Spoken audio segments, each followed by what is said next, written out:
Hi, SRT Hellcat. Welcome to the live stream, everybody. Um, my husband sitting next to me. He's the mod, so be respectful in the live stream. Stay on topic.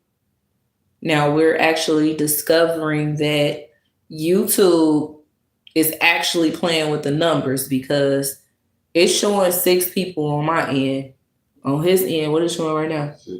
Now it shows 6, but like I'm starting to see that it shows the numbers kind of late. So it actually be people in here, but I can't really see how many people really be in here. So anyway, make sure that you guys hit that like button as you're coming in.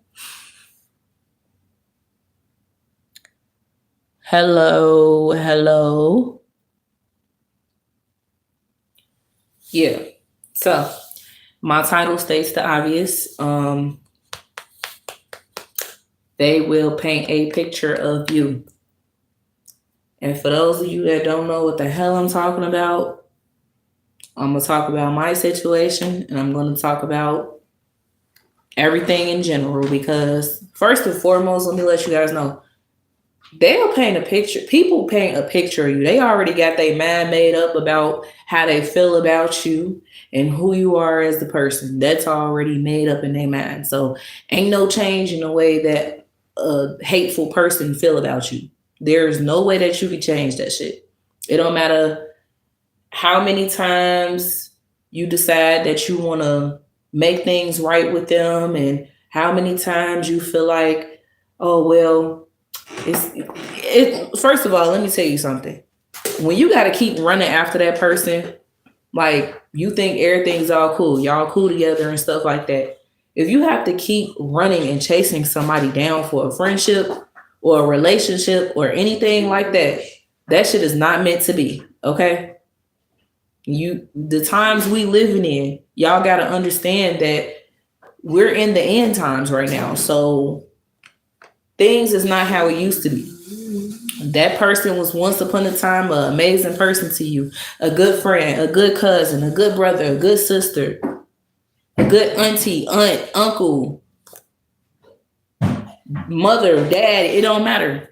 It don't matter. Anytime you have to keep chasing somebody down just to have a good bond with them, it's not meant to be. Just leave it alone.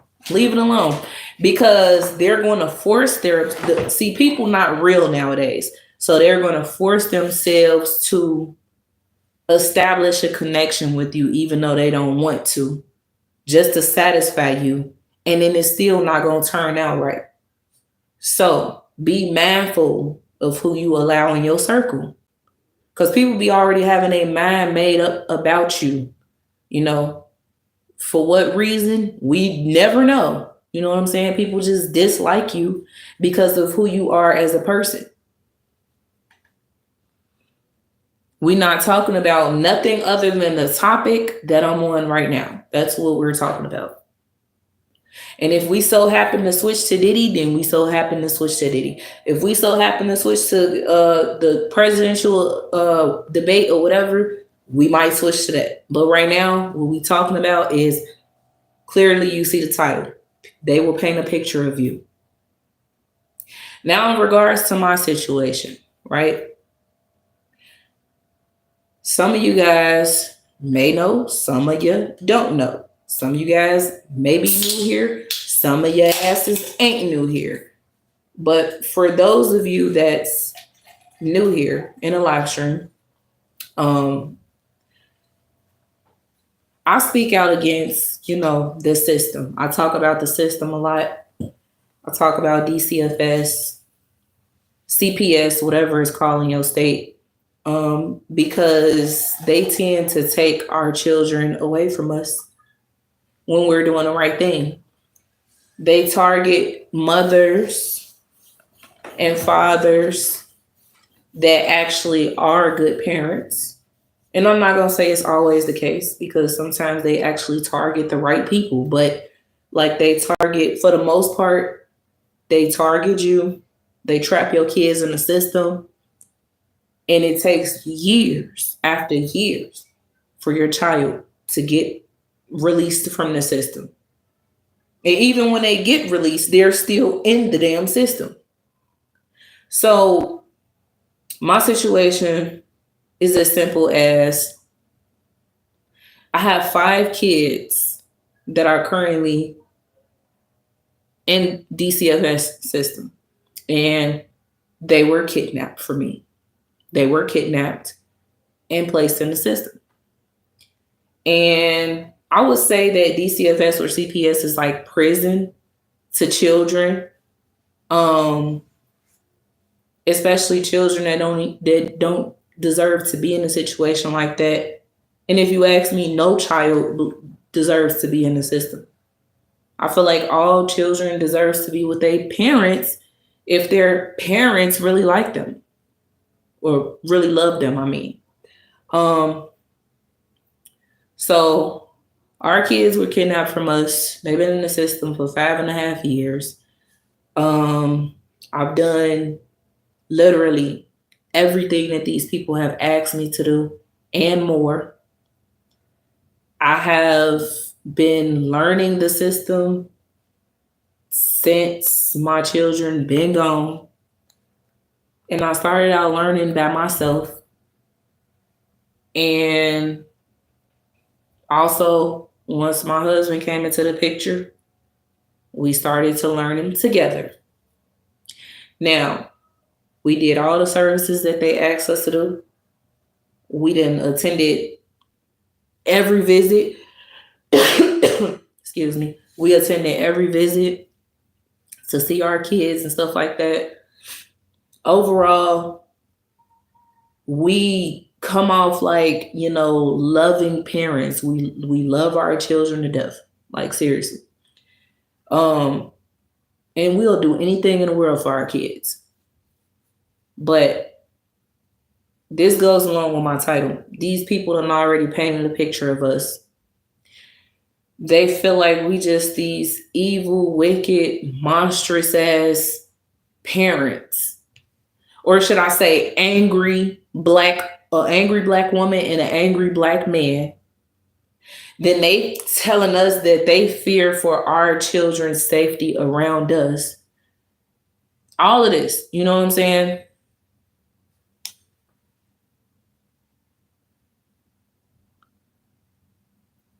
Somebody said, please remember to take a rest and drink some water. I do that on a daily. But we do everything they ask us to do. Seriously. So they already painted the picture of us. They feel like we these two angry ass parents. And I just feel like that's stereotyping because we're black. You know what I'm saying? Well, African American or whatever you want to call us. And that's how they view black people, as angry people. You know what I'm saying? Just see, other races, they view us as angry because we express our emotions. We express how we feel. So anytime we express ourselves, even through sadness, they look at us as angry. You know what I'm saying? They feel like we need to take anger management classes and stuff like that just because we are verbally expressing ourselves. And mind you, they never thought of this. They first of all, they started to say that I was an angry black woman just now. Mind you, been fighting for my children for 5.5, almost 6 years now. All of a sudden, I'm this angry black woman because y'all watching my social media YouTube account. So they saw a video that I posted a few weeks ago. And upon looking at the video, they took it to court and decided to throw dirt on my name and say, oh yeah, she's verbally aggressive. Like, this is my social media platform. How are you going to tell me how I could be a voice to other people? How are you going to tell me I need to take my videos down and I need to stop talking about DCFS and all of this and stop talking about my case? I have a freedom of speech. You can't dictate how I run my platform. And then it's like they use your children against you. You know what I'm saying? Well, if you don't stop making videos, then your kids just won't be coming back. Well, I mean, it's worth a fight. It's worth a fight, to be honest. And that's a threat. Like, they can't do that. You know what I'm saying? They can't do that, but they abuse their power and they can do it. So me using my platform to be a voice to biological parents that's dealing with DCFS or dealing with the system as a whole is going to stop my children from coming home. That's sad and that's wicked.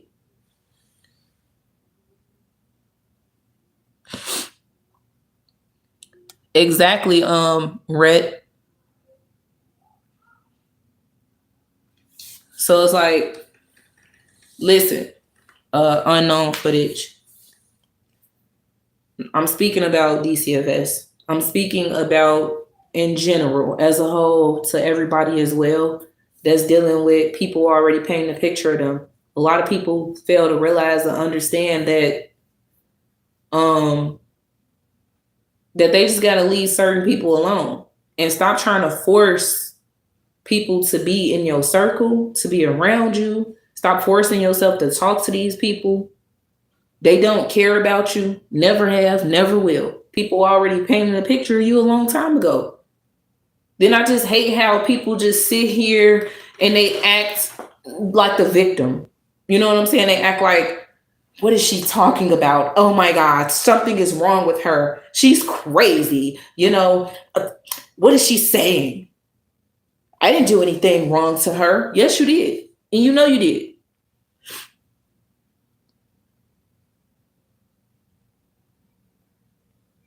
You can get, like I said, relate to the topic or get out, or you will get put out.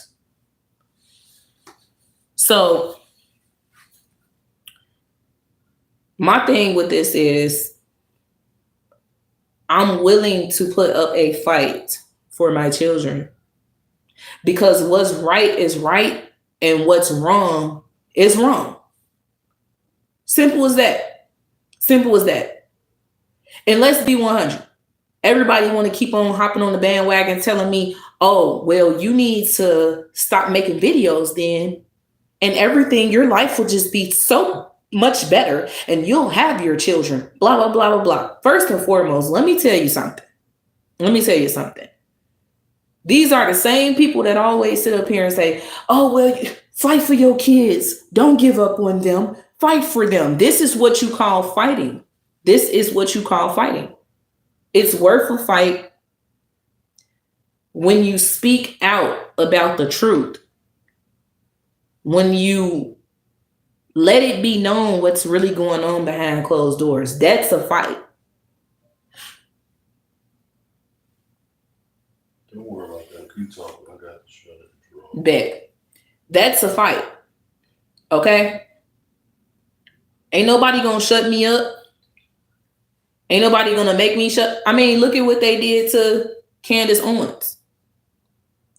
Look at how a lot of these whistleblowers, they put their life on the line to tell the truth.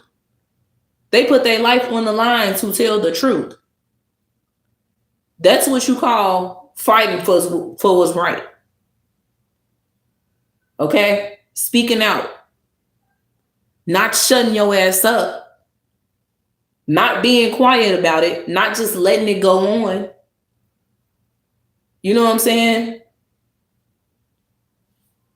2024 is the year of exposure. It is. A lot of people in a lot of situations been getting exposed. These people sit here and they act like they so high and mighty for all these years and then turn around, look at Diddy. Yeah, now we talking about Diddy real quick. Look at him. Now he in prison behind bars, looking at four walls.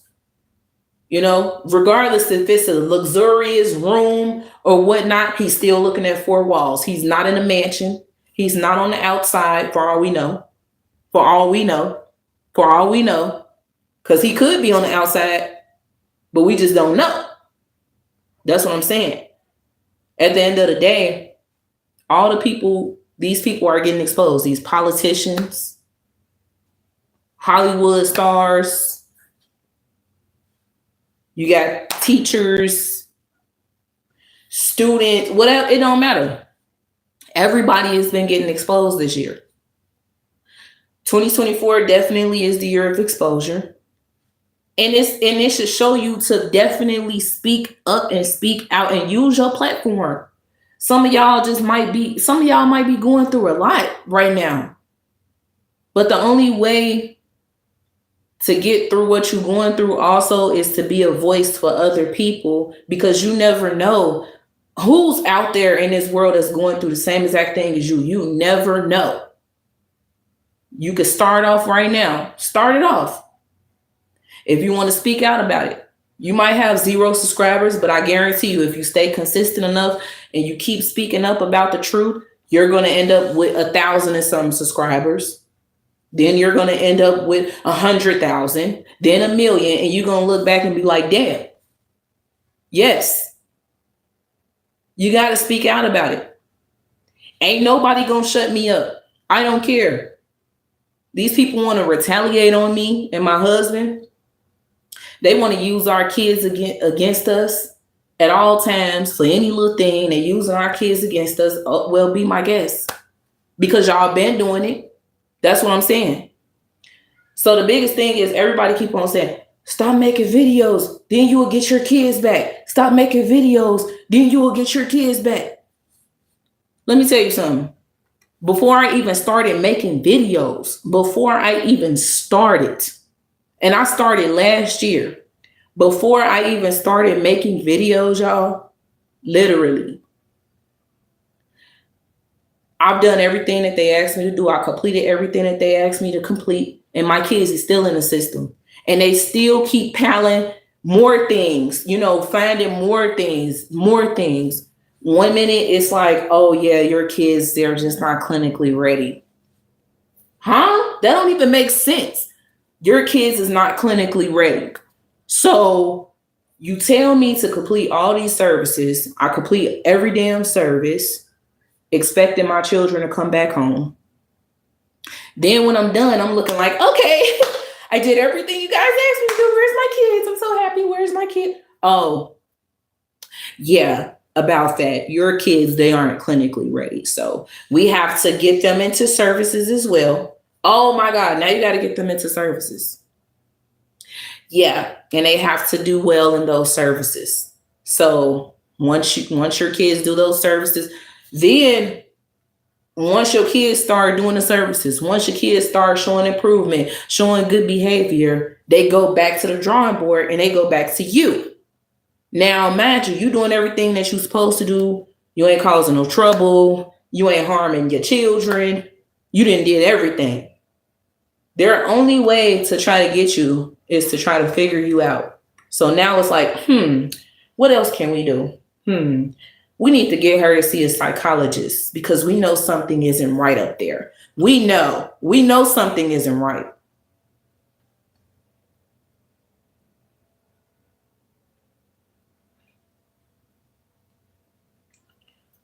Anyway, we know something isn't right with her. So let's get her to see a psychologist. So then you put up a fight against that and you make an appeal. And it's like when you go through the appeals office, because you know this stuff ain't right, they just making up stuff and they coming up with different stuff to keep your kids from coming home. The appeals is just, it's like it doesn't matter. It doesn't matter. The appeals doesn't matter either. So you're like, you know what? Okay, I'm gonna go see the psychologist like they want me to. Go see the psychologist. Now they done created a whole damn paper foul on you just because they looked at you in your face for 1 hour and they just feel like they know you better than you know your damn self. They know you better than you know your 30-year-old self.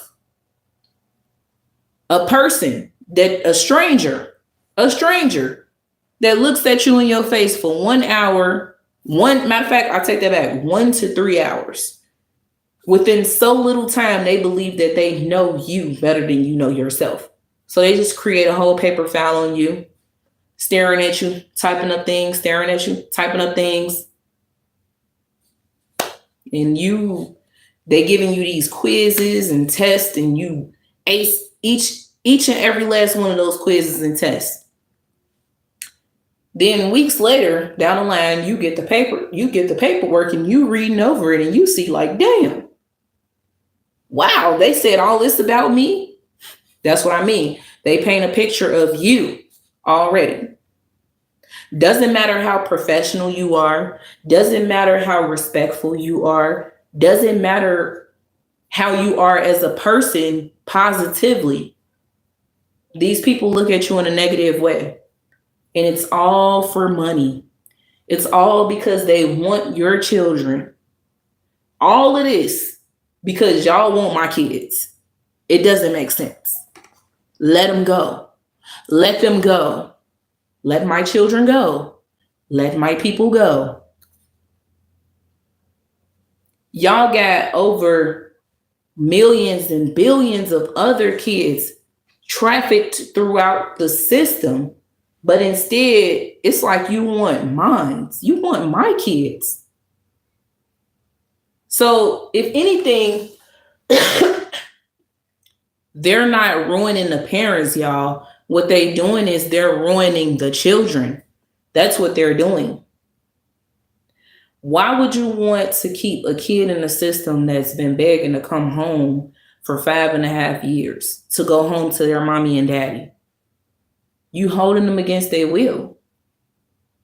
You're holding them against their will. I said you holding them against their will, and they want to come home. So to all you evil little heifers out there, whoever you are, that's watching me. Yeah. Because everybody watching me right now. A lot of people.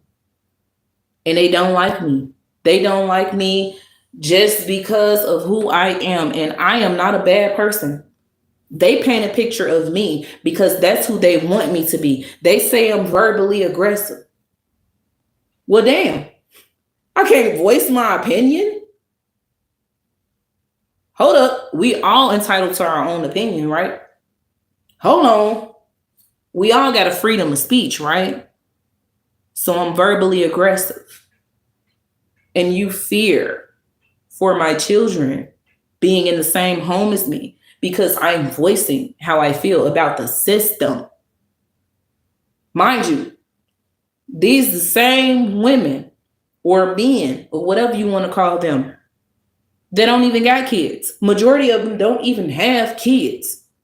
And some of them that do, they be the main ones in the house abusing their damn kids. But they get these jobs and they come and they work in these type of positions, you know, to be able to take your children away from you. What's up, the nasty rich girl? I remember you from the other day. Listen, Ahmad says this is crazy. You need a child advocate. Let me tell you something. Ahmad, let me tell you something. We had a few advocates. I'm gonna just say that. We had a few. And these advocates ain't really advocating. I'm gonna just tell you that right now. You know, me and my husband are the best advocates there is for our children because people will portray that image to be the best advocate. Oh yeah, I'm going to advocate for you and your family and blah, blah, blah. Then next thing you know, the minute that they hear these people talk, the same people that already painted a picture of us, the minute they hear them talk and these people come out the woodworks with these different lies and, you know, these fake made up stories about us, they listen to that. They listen to the other side. And then now you ain't our advocate no more. Like, how are you listening to this BS? How? Yes, Ahmad, the system is rigged. Hell yeah. And they doing it all for the money. They doing it all for the money. They doing it all to keep our kids. They holding our kids against their will. Our babies want us. They want to come home. And so all of a sudden, I'm just this angry woman, angry black mom that's verbally aggressive, that has what did they say? I have multiple personalities and I'm putting on a facade and I'm not who I say I ain't. Like, are y'all insane? Or do y'all watch too much Lifetime? Let me know something. You must watch too much TV, to be honest, because I know who I am. And I am a strong black woman. I am a damn good mother, no matter what you say, no matter what you think about me. If I would have gave up, I would have gave up the minute my kids was in the system. I would have gave up the minute that I realized how hard it is to fight for my kids to come home. I would have been gave up. That's why I hate when people be like, don't give up. Don't give up. Sweetheart, let me tell you something about me. I'll never give up. These are my babies, okay? All 5 of them. I ain't ever in my life throwing the towel in. I don't care what they say, how they go about it, how they do it. Hold on. Do whatever you want to do. Because at the end of the day, you will never be able to take away the fact that these are our kids. They love us. They know we their parents. And they going to always know the truth. Okay? Because they smart. No matter what y'all tell them, they smart.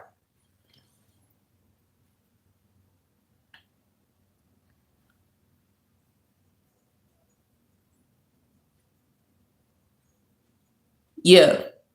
Hold on. Do you see this weirdo? Sure. I just got them out the chat. But you can never erase the fact that I'm their mother. You can never erase the fact that that's their father. You can never erase the fact that I carried them for 9 months. I gave birth to them. I pushed them out into this world. This wicked ass evil world, by the way. So I took a chance and I took a risk with putting my children on this earth. And obviously I did it because I know that, that everybody got a purpose. We all do. We all do. God blessed me with these beautiful babies, and hell, I'm going to push them out. You said come be our president in Brazil. I wish. What's up, We Are the Smith family? You said how would they feel? That whole stereotype irks me so much, and you're meant to keep calm on top of all that. Exactly. It just irritates me because let me tell y'all something. They call me an angry mother, you know what I'm saying, over a video. First of all, why are y'all watching my channel? Why are y'all all on my channel listening and watching me? But you know what? That's cool. I'm going to give you something to watch. Thank you. Thank you for the damn views. So I'm verbally aggressive because I cuss, because I strongly express the way that I feel about y'all taking my children and holding them against their will in the system. So I'm wrong for that. Am I wrong for that? Am I wrong for voicing the way that I feel about my kids that's been in the system way too long after I've done everything y'all asked me to do? You expect me to be extremely proud that my babies are in the system begging to come home, not even understanding what it is that's going on, and they feeling like it's their fault 1 minute, next minute they feel like it's their siblings' fault, next minute they feel like it's this person's fault. Why they there? and I'm wrong for speaking out against it here on my YouTube platform, and you guys are stalking me, you're watching me anytime I upload a video, y'all making these doggone motions and bringing it to court and telling the judge what I'm talking about and trying to make it extremely hard for my kids to come home over a video. And I'm not committing a crime. I didn't harm my children. I didn't do anything but voice how I feel about the system. I wouldn't have to talk about you if my kids was home. I mean, it's just as simple as that. You making it harder for yourself. That's all I'm gonna say. Y'all making it harder for your damn self.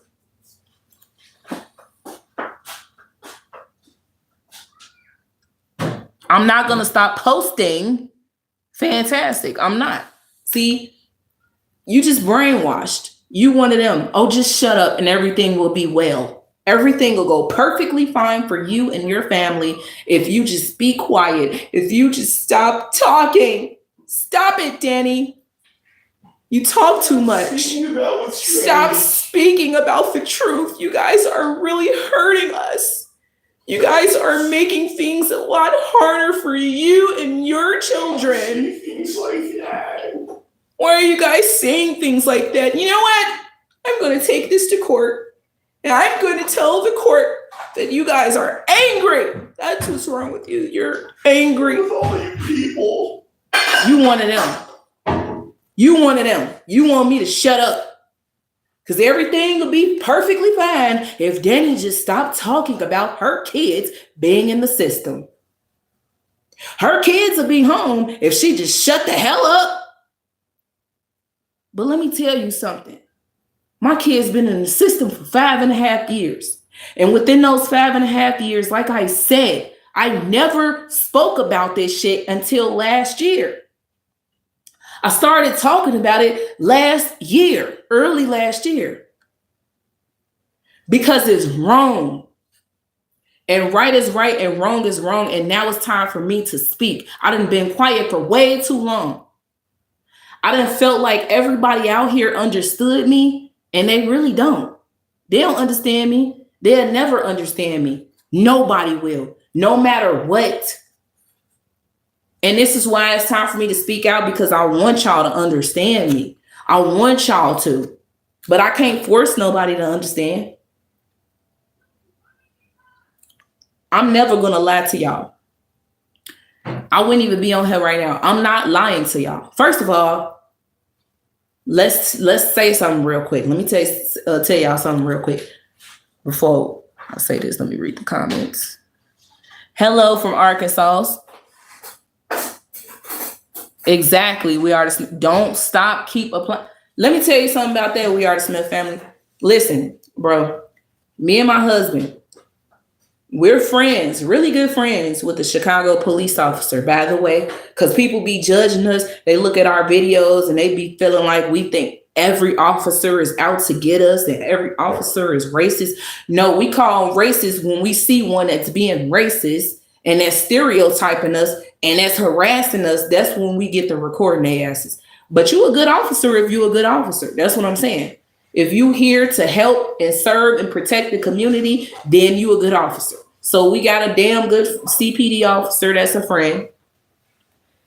And I spoke to him and I told him my situation. And he said, look, whatever you do, you got a platform, talk about it. Don't stop. Don't stop. Don't give up. Keep talking. Oh, they want to talk about what you're doing and how you doing is wrong and you did everything they asked you. Keep talking. They want to keep your kids in the system longer and stuff because you steady keep talking.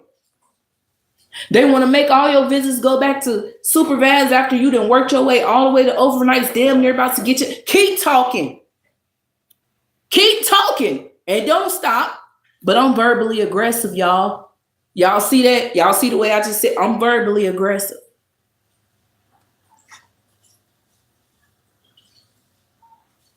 Exactly, Amai. They need to be exposed. The only way to do that is to talk facts.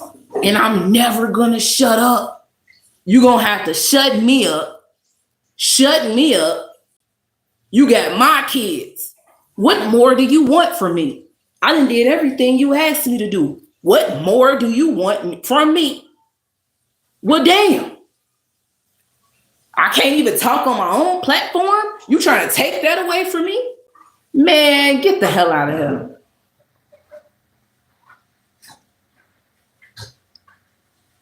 Exactly. We are the Smith family. Bro say, oh, hell no, keep fighting. It's going to pay off. They hate to see black families together. Happy, keep fighting. Exactly. Azzo. What's up, Azzo? I remember you. You saw it at a young age, about 25 or 26. You are true, not bad words, but also bad experience. Keep talking. Exactly. Badger says, take yourself back. Don't let nobody hurt you, but we must learn to heal without venting to everyone. Make those reports. Do the right thing always. Our country is promoting race hate. Exactly. We Are the Smith says, facts. Use your platform to keep your point across. And I thank y'all for those words of encouragement. Because me, here on Danny TV, this is exactly what I'm going to keep talking about. Yeah, I'll talk about topics, other topics and stuff like that from time to time. But every day of my life, let me tell you something that some of y'all don't even know, because y'all ain't, I'm not going to say y'all ain't experiencing it, but you ain't going through it right now unless you tell me otherwise. I have to wake up every day of my life knowing that I birthed 5 children into this world and they're kidnapped away from me and they're in the freaking system and they're being raised by strangers. Then they got these people lying to them or trying to lie to them. They got people trying to portray an image to them and they really not. They're, doping my kids up on medications, throwing them into psychiatric hospitals, and then once they push us back, mind you, we made it all the way to overnight visitations. They push us all the way back and make us go all the way back to supervised visits in foster care agency over a video that I made, bro. I didn't harm nobody. I didn't say nobody's name. I didn't say the name of the agency. I did not do any of that, but I'm back at supervised after I worked my ass off to get to overnights. And you think that I'm going to just shut up and I'm not going to say nothing about it? Oh, no.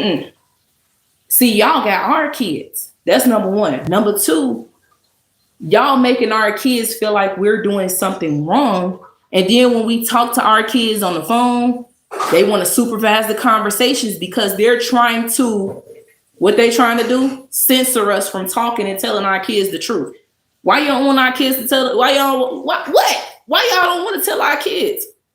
Why don't y'all want to tell our kids the truth? Why y'all don't want us to tell them the truth? What's wrong? It's crazy because it's like they can tell our kids stuff when they want to. And when they feel like it and they can mess their heads up, but they feel like, oh, if y'all speak and y'all talk to y'all, they supervise us during visits. They tell us we can't whisper to our kids. We can't whisper to our kids. You supervising a visit. What are we going to tell our kids wrong, though? They watch every little thing that we do. Mind you, y'all, let me make something clear. I have 5 children in the system. I have 1 child home with me. In total, I have 6 kids. I got 6, but 5 in the system. 1 is home with us. Make it make sense. Make that make sense, though. If we so horrible as parents and we doing everything wrong, make that make sense. Come on now. The thing is, as they always do when they come into your life, it's like, why did they take the kids? Do it matter if we have a child upstairs and we completing every service that's required of us? What does it matter why they got took? The question is, why they not back? After following, let me tell you something. They asked of us, and we got a child upstairs. Exactly. They're probably gonna wake up in about 5 minutes. Exactly. But yeah, she definitely probably couldn't wake up. Hold on. Let me read the comments. Don't read no of that negative shit. Well, you could. I'm not. You know. She says, this woman is in pain, so sad. She seems balanced from what I've seen. I'm balanced. That's what I'm saying. If I was so mentally distraught, y'all, and mentally ill, y'all, let me make something clear. I would be out here. I would have been crashed out. I would be off drugs. Do you not know how many biological parents that's dealing with the system is off drugs right now? They off drugs. They alcoholics. They prostituting themselves on the corners. All type of stuff. I did not break not one time, bro. Not one time. All this stuff that this system been putting me through, and not once have I broke. I'm still here, and I'm still talking, and I'm still advocating for my kids. You want to know why that is? Because I pray, okay? And I look at them. And if anybody looks broken, it's them. They do. Totally broken. They the ones that got mental health issues. They the ones that got their physical health is all out of order. Their health is declining. They the ones. But it's, oh, let's point the finger at Danny. Because we know something is wrong with her. Y'all, mind you, it took them 5.5 years to give me a psychological evaluation. 5.5 years it took them to give me a psychological evaluation to see, is there something wrong with me? We know within these 5 years, something went wrong in her head. We got to figure it out, and we will. But guess what? They still didn't, because there's nothing wrong with me other than the fact that I'm definitely disappointed that my kids are still in the system and y'all playing with them. You know what I'm saying? But when I was being professional doing the evaluation, when I was showing nothing but positive energy and showing them I'm a strong Black mother and I'm here to advocate and fight for my kids, yeah, I don't know why I'm here. I was told to come here. Is that her? Mm-hmm. Oh, that's a baby outside. I'm like, who is that? So the fact that I was showing too much positivity, positive energy, y'all, they said, I have multiple personalities. I'm hiding behind a mask, and the test is showing that it's, what is it called? They can't see what it is, but it's something. They can't put their finger on it. So they want me. Then they come up with all these different services. After I do the psychological evaluation, and even though I still passed the evaluation, because they had to also evaluate me with my children.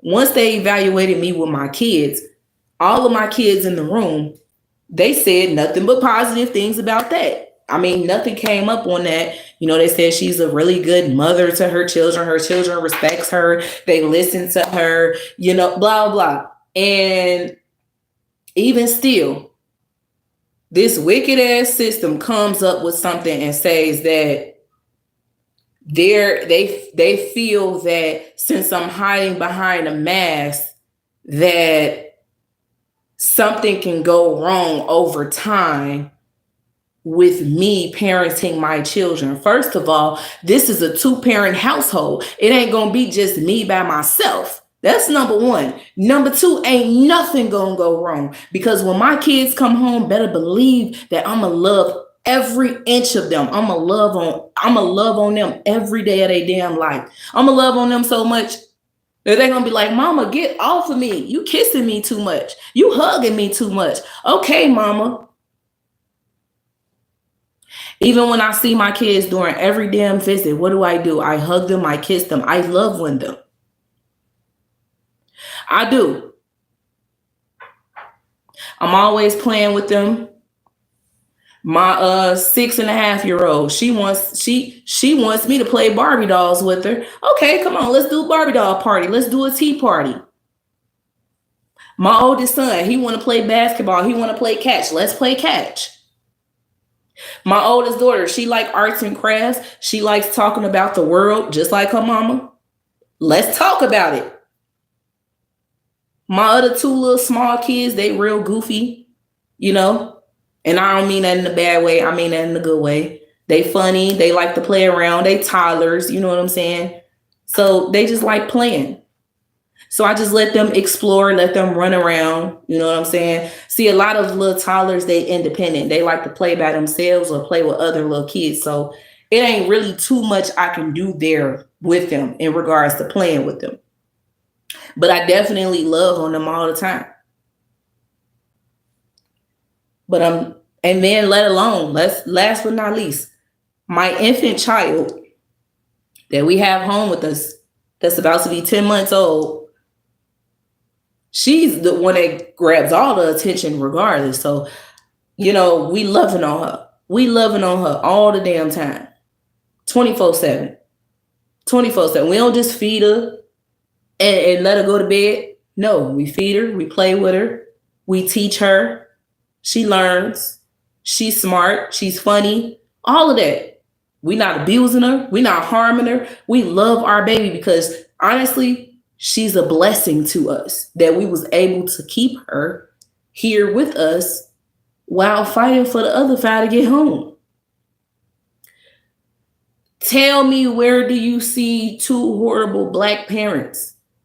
Where do you see that at? Or just two horrible parents? Where do you see that at? Even though we disagree with the fact that we have to go to these visits and be supervised after we worked our way all the way to the top, we still go there. We push ourselves to go. We still love our kids, regardless of everything y'all put us through, regardless of how many motions that y'all make against us in court. We still love our kids.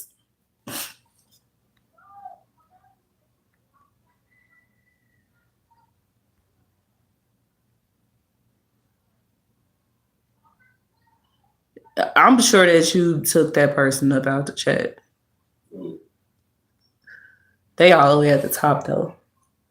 No, nothing is wrong with them. Nothing is wrong with y'all. It's them. I can't stop saying this enough. They hate to see Black family. Listen, bro, you doing right, because that's the whole principle. They hate seeing Black families together. They hate it. My husband says, by the way, this is not close to what me and my wife will expose. Okay, I ain't even gonna say, I ain't even gonna go there. The evaluation from a fellow human shall always not make sense. Only God can see your heart. Only God knows me by my fruit. Only God does. That's why when they made up all that stuff, y'all, and I was reading off on it, I started busting up laughing. Yo, I was laughing. I'm telling you. You would have expected me to be extremely pissed off, y'all. I expected them to do that. That's why. Just like I expect them to say something about me making this video today. I expect them to say something on Monday. I expect them to say something sometime next week about me making another video. I expect them to come up with something a lot more strategic and demonic. You know what I'm saying? After them watching this video. Yeah. Because they subscribe to my channel, y'all. They watching my every move. We Are the Smith Family says they rather see you put bro on child support and y'all fighting than y'all married it together, happy with y'all children. Facts, stay strong. I'm telling you, sunshine comes after the storm. Yes. Yes. And that's what, and listen, y'all, this is another thing, y'all. At one point, he was there full time for my oldest 3 kids, right? So my case came in 2019. He did not get on the case until, was it the end of 2020, beginning of 2021? That's when he got on the case, because me and him had a child together at the time. She's going to be 4 this year, but my oldest 3 children is not his biological children, but he still played a role in their life as stepfather. You know what I'm saying? So he was there to help me fight through that as well. And he was allowed to come to meetings. He was allowed to do a lot of stuff. Now that their father has got released from prison a year ago, why the hell he come in the picture and they giving him more everything that he able to come to visits, all that. Now he's a factor in their lives all of a sudden. And now they done took my husband out the meetings. He can't even participate in certain Zoom sessions and he can't participate in emails. You know what I'm saying? Like at one point y'all had him in the emails. What happened? But they don't have this in writing showing that you can't. The thing that's crazy to me is they don't have it in writing showing that why he's not in email, showing why he's not a part of certain, you know what I'm saying, meetings and Zoom sessions and whatnot. All of a sudden, they just stopped tagging him in emails. They stopped tagging him in certain meetings. And they tagged that my oldest kid's real father. But they're not explaining what happened there. You know what I'm saying? They silently trying to take him out of the picture, y'all. After he's the one that played a big role in their lives, they silently taking him out of the picture. He could still come to visits, though. He's still able to come to visits. If we happen to go back to unsupervised visitations with them, he's still able to participate in those unsupervised visits. But why can't he be included in the meetings?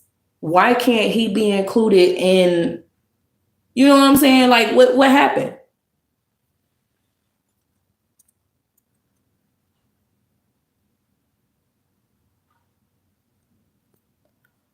You said this too shall pass. Y'all beautiful 5 children to be back home with y'all. Keep fighting those. Don't stop pressing them. It's going to pay off. Mark my word. Exactly. Exactly. Love your children. You've been blessed because some can't make them. Yes. Sherry says you need to get a hold of the YouTuber. Beauty is her name. CPS was just at her house with a lot of false accusations. It was just posted. Did they take her kids? Or are you telling me like she can help me or something? Is that what you're saying?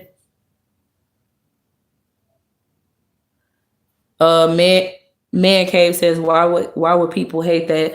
That's what everybody wants. The black family being broken has directly impacted the youth and caused the crime to go up. Thinking they want the worst for you is wrong. Exactly. Y'all, I'm late on the comments, so excuse me. So the Nasty Reach says, on a balance though, that is a lot of children. Nothing wrong with the big family, long as they are being raised in love, respect, healthy development, support. Too positive, what the hell they want? Miserable? Exactly. Yeah, they want, you feel me? That's my whole thing. They want us to be miserable, bro. They want me to be miserable. They want to break me, y'all. And see what they doing is they starting little by little by little by little. It's like this. That's how it's going. You know what I'm saying?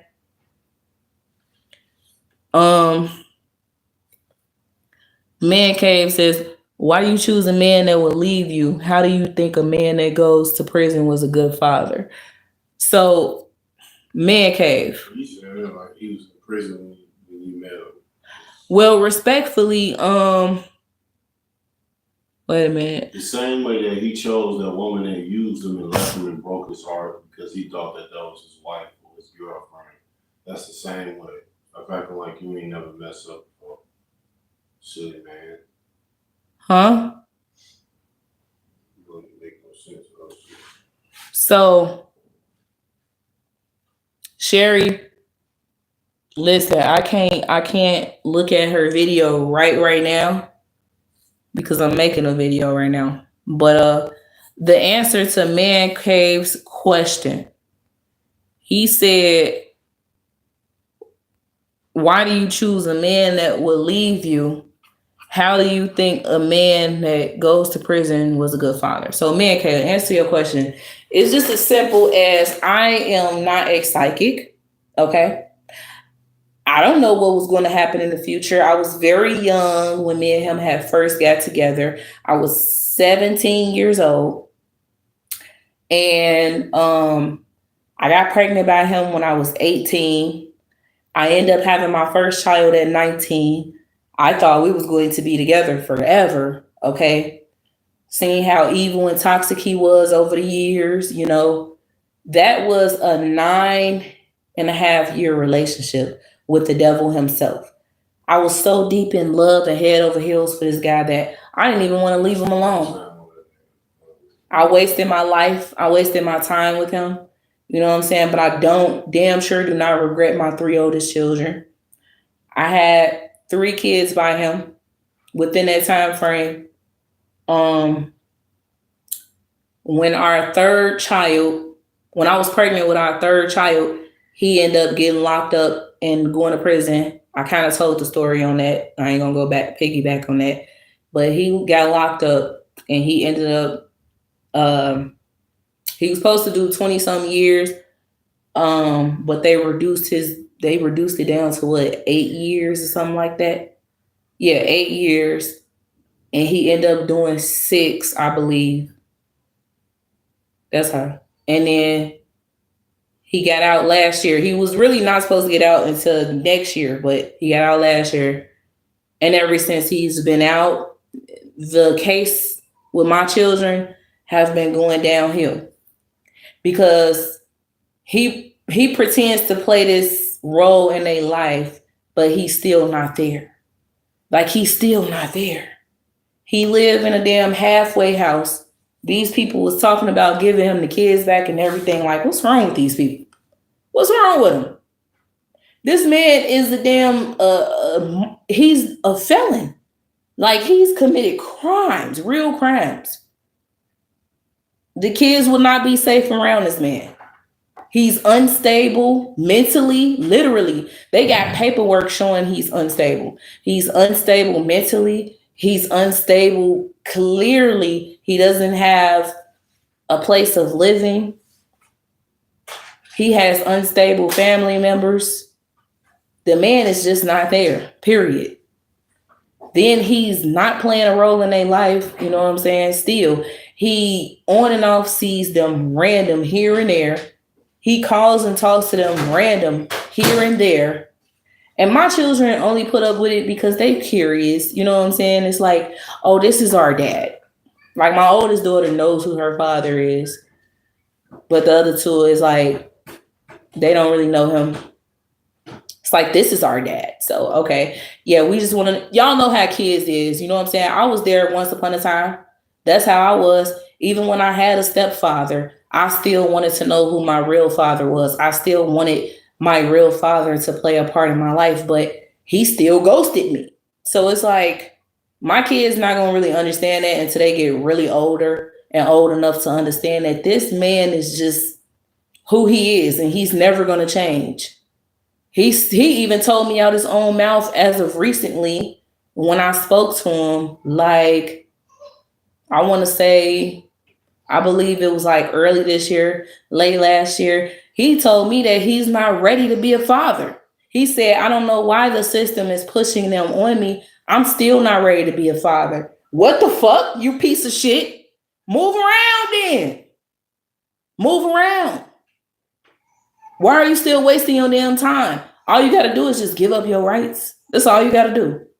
But you know what they doing, y'all? Instead of him doing that, he's making their lives worse. He making them worse off. So what they decided is that they want to go ahead and take away his parental rights for our oldest 3 and also me as well. For what? I've been doing my part since 2019, bro. For 5.5 years, I've done everything y'all asked me to do. So what is y'all purpose of removing my rights from my children? And it's only happened, y'all. They came up with this decision once this dude got out of prison. Once he got out of prison, it's just so sudden, But while he was locked up and my husband was playing a really good role in their lives or whatever and helping me to fight to get them back, it wasn't none of that. They wasn't even thinking about trying to take away my parental rights, but now all of a sudden that's what it's going to be. And then with my two youngest children, it's like, oh, we still going to be looking forward to those two returning home. Meanwhile, she also has a sixth child that's in her custody at her home. Like, how does this make sense? It just don't make sense. It don't. It's so stupid.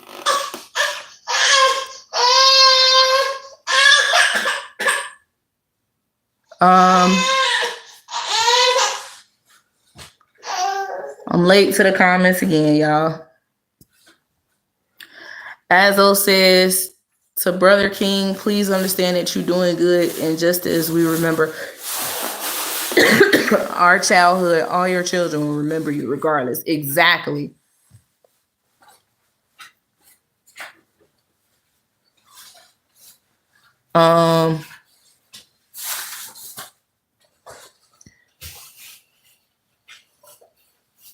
TNE, did you block TNE? This person is so racist. Don't worry about it. I'll block your ass.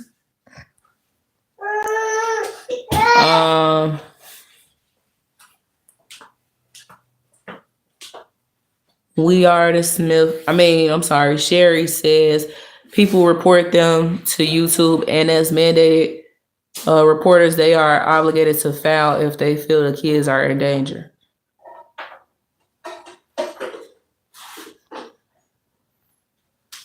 We Are the Smith says any fool with a penis can make a baby, but only a real man can raise his children. Shout out to King Lou. You a real one, brother. Exactly. Thank you, We Are the Smith family.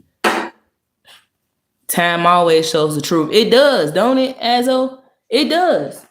And it'll forever show the truth. Real talk. That's why I'm going to keep talking. And they ain't going to shut me up.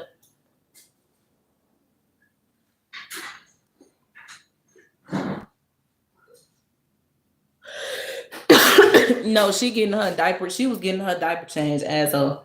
And she not too fond of diaper changes.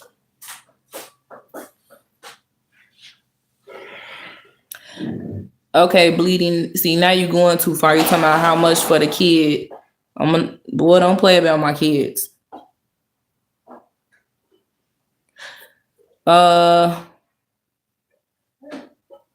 Sherry says you need to ask for all new representatives, from the social worker to the judge to your public defender.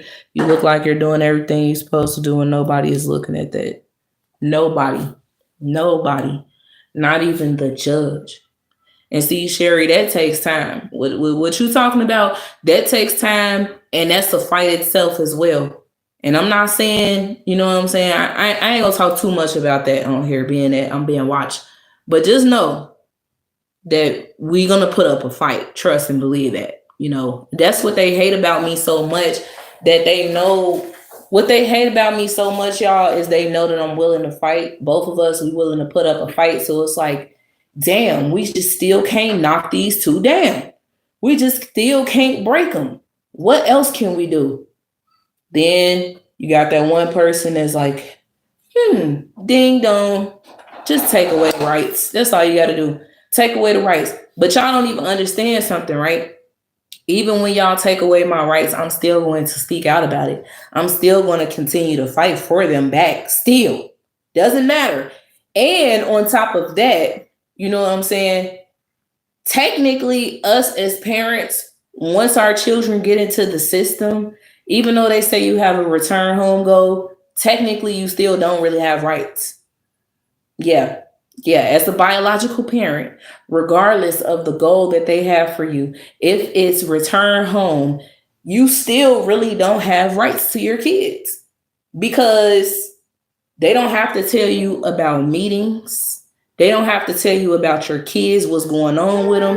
It's a whole lot of reasons as to why technically you really don't have rights once your kids get in DCFS. The minute that social worker comes to your house and take your kid is the minute that you literally lost your rights right then and there. And you gotta fight for your rights back as a parent. Once your kid get home, bam, there you go. Then you got your rights to your kid. But until then, it's like you still putting up a fight. Still.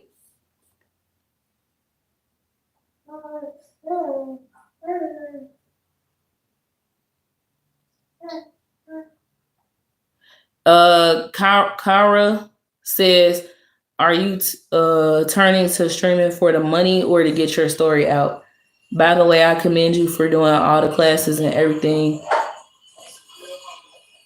they got you doing. You seem normal to me. Keep your head up. So the answer to your question, Kara, is no, I am not doing this for the money, sweetheart. I'm literally not.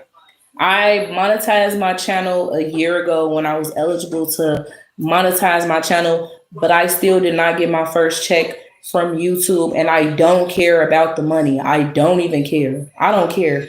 Even if they give me the money right now, I'm still not going to care. I'm literally on here to speak about my story. That's what I want to do. I want to get my story out here, and I don't want to stop talking about it.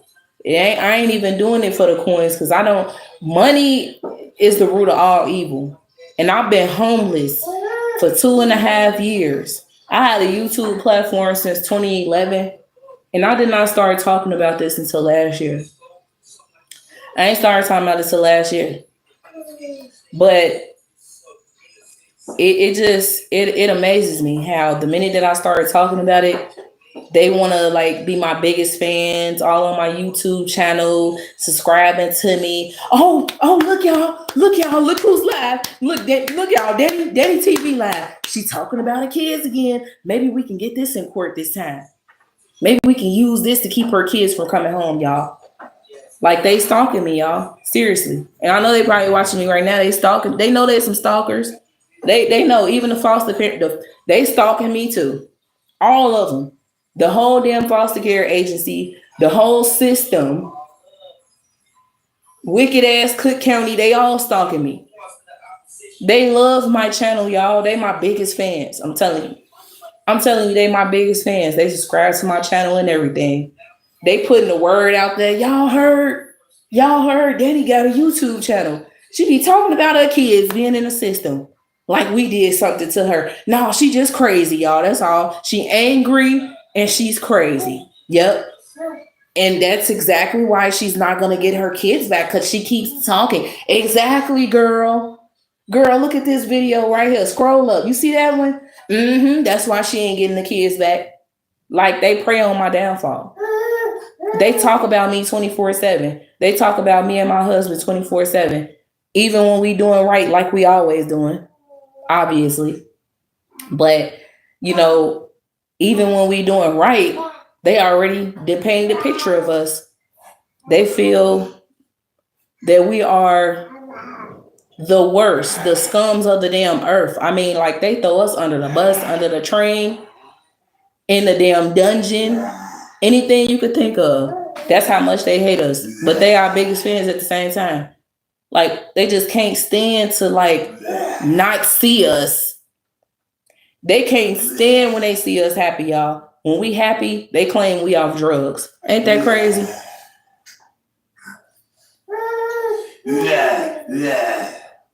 Sherry says, when they don't have anything, this will all be done. Question, have you ever tested positive, and did you do parenting classes? Sherry. Okay. The answer to your question, Sherry, I have never tested positive for any drugs, Sherry. Neither has my husband, Sherry. Neither one of us. Have I done parenting class, Sherry? I did parenting class 5 years ago. I completed parenting class 5 years ago, Sherry. And I still don't got my kids. Still. My husband completed parenting class, when was that? 3 years ago? Mm-hmm. He completed parenting class 3 years ago. Still don't got our kids. Like, we done everything. And they randomly drop us, y'all. They randomly drop us because they claim they sent us out emails talking about, oh, we got suspicions of substance abuse. Okay, who made these allegations against us and why? Oh, we can't tell you that. It was just a call made. Okay, so this how you know it was within the agency. If there was a call made to the DCFS hotline about us abusing drugs, you better believe that DCFS would have been at our doorstep with some paperwork and bring on another investigation about substance abuse. Okay, that would have been an allegation for substance abuse. But they saying that the call came into the agency. Came into DCFS for substance. Come on now, get the hell up out of here. I know y'all created that, y'all made that up, and y'all abusing y'all power. Y'all just want us to go take a drop. Fine, we'll go take a drop, no problem, because they give us a time limit. You have to take the drop within 24 hours of the email. And if you don't, then it will be counted against you in court. Okay, we'll go take the drop, no problem. We take the drop random every time. Mind you, they always do us like this when they see us extremely happy. When we super happy, they believe that we're abusing drugs. Ain't that crazy? Take the drop, shit turn up negative. They be looking like, damn, we still ain't got them. What else can we use, y'all? We need something else. This is not working.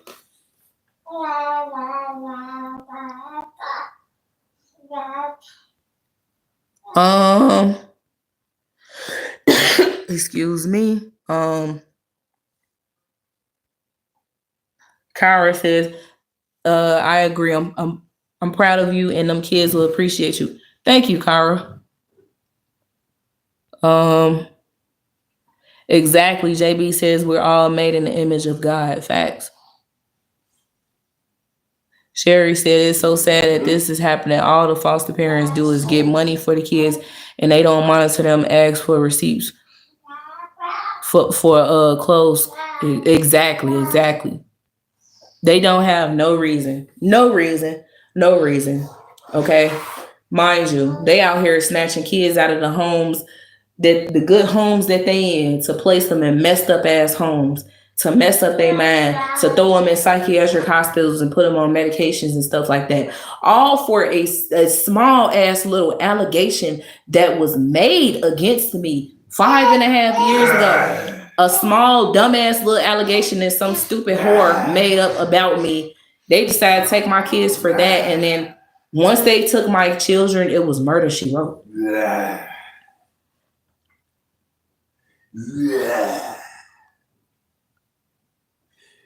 Blake says, have you contacted any politicians such as your alderman and local legislature? Blake, the aldermans in Chicago is just as corrupt. The aldermans is just, you see, huh? Saying you gotta let them know that we are trying. We definitely are, you know what I'm saying? We trying to go reach out to each and every avenue that you could think of. Platform being that you have a big following, you know, right. Let them know that one of your avenues is actually speaking on the channel right now. Y'all, let me tell y'all something. Yeah. I'm literally trying to go as far as to like being y'all see these people? Y'all see these people that be behind the podiums outside and they be having like a whole crowd of people behind them with signs and stuff like that. I'm willing to go as far as to that. I'm willing to go as far as to doing that. I'm willing to go as far. I could take this as far as they want it. As far as they want it for my kids.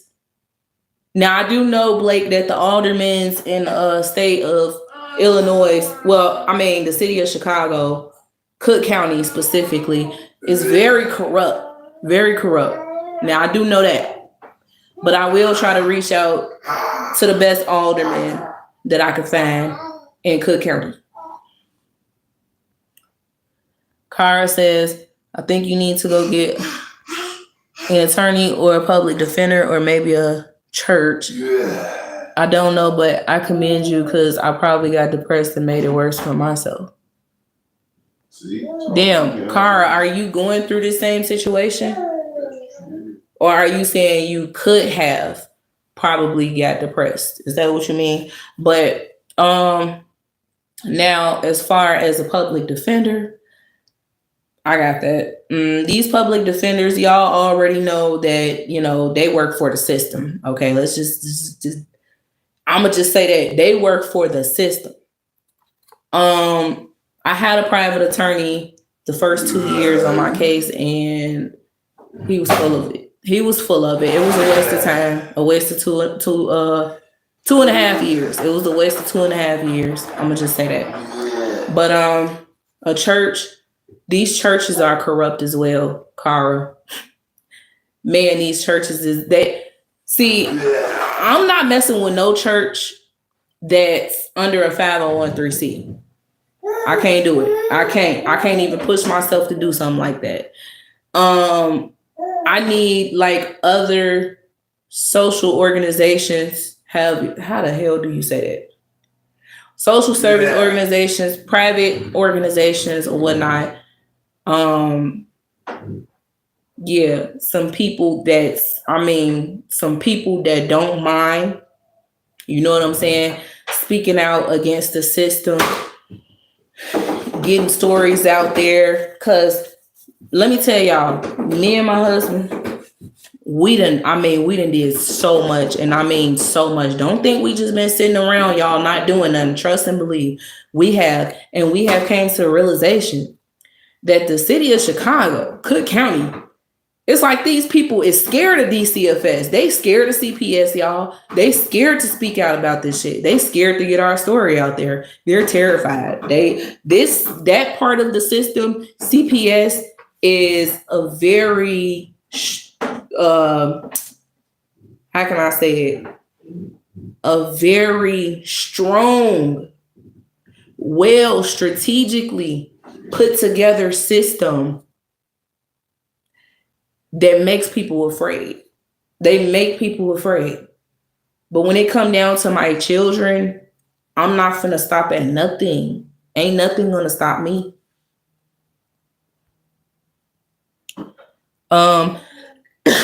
Life.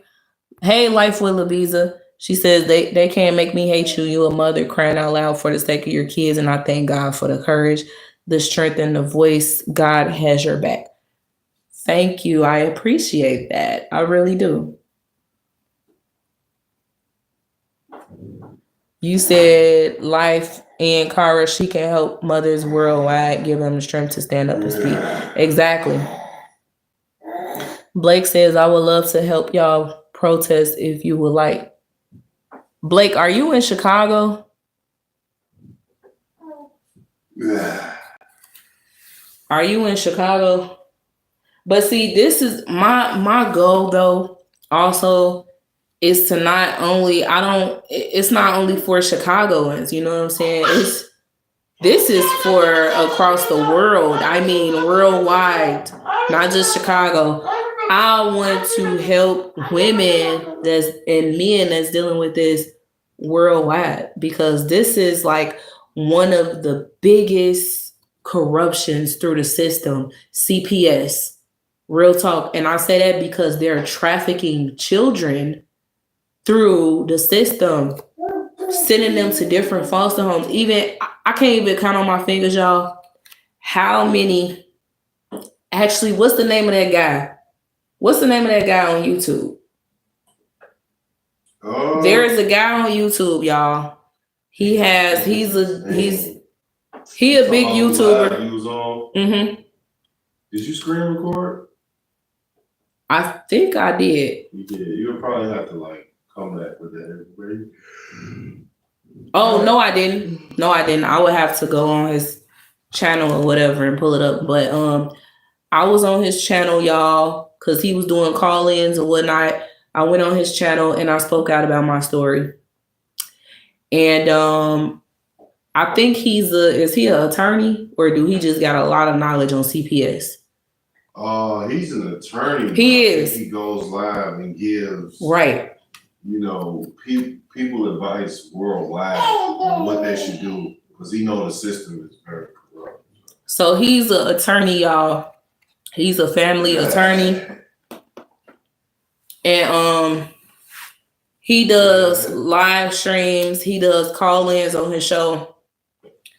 And he talks to people and advises them on what to do with CPS, anybody that's dealing with DCFS or foster care or whatnot. And when I called into his show and I told him my story, he said that as of lately, he's gotten like 5 other women from the city of Chicago that called in with their stories similar to mine.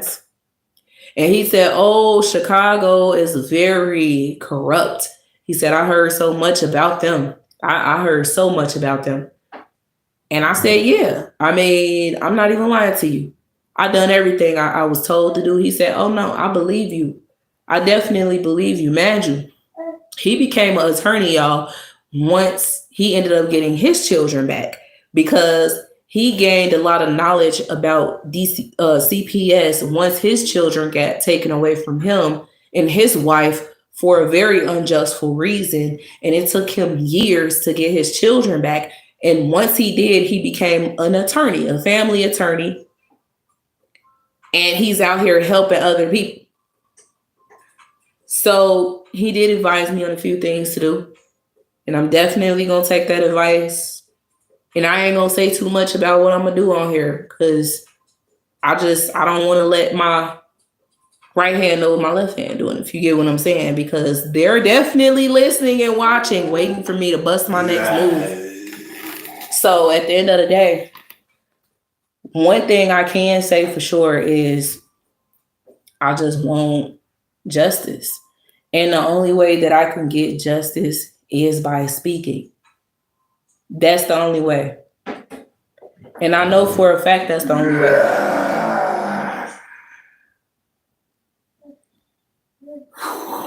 Damn, my chat keep freezing like.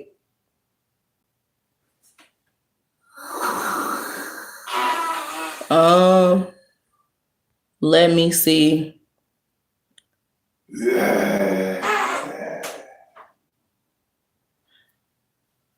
Kara says, yeah, I would have gotten depressed if it was me. One of my friends went through this and she went through our local family justice legal aid, but I feel you don't stop. Blake says you Blake, I tell you what. Email. You want to get him your email? You tell me. Actually, it's great. Or you could just put it in there. Actually, I'm gonna put it in. So Blake, my husband is gonna write his email down for you. You can put your other email up there. Kara says my friend's man was abusive, and because she called the police, they said she was unable to protect her kids. Yeah, I heard of a lot of those situations, Kara. You know, a lot of those situations. A lot of women got their kids taken away because the fathers or the boyfriends was abusive towards the mothers, and so they want to put the kids in the middle of it. CPS does, and they just use that as leverage to take the kids away. Like, that's bogus as fuck. To me, that's bogus.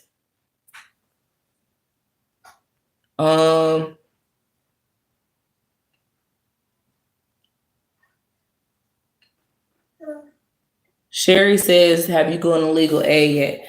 Sherry, legal aid in Cook County. Stop eating that elephant. Hey.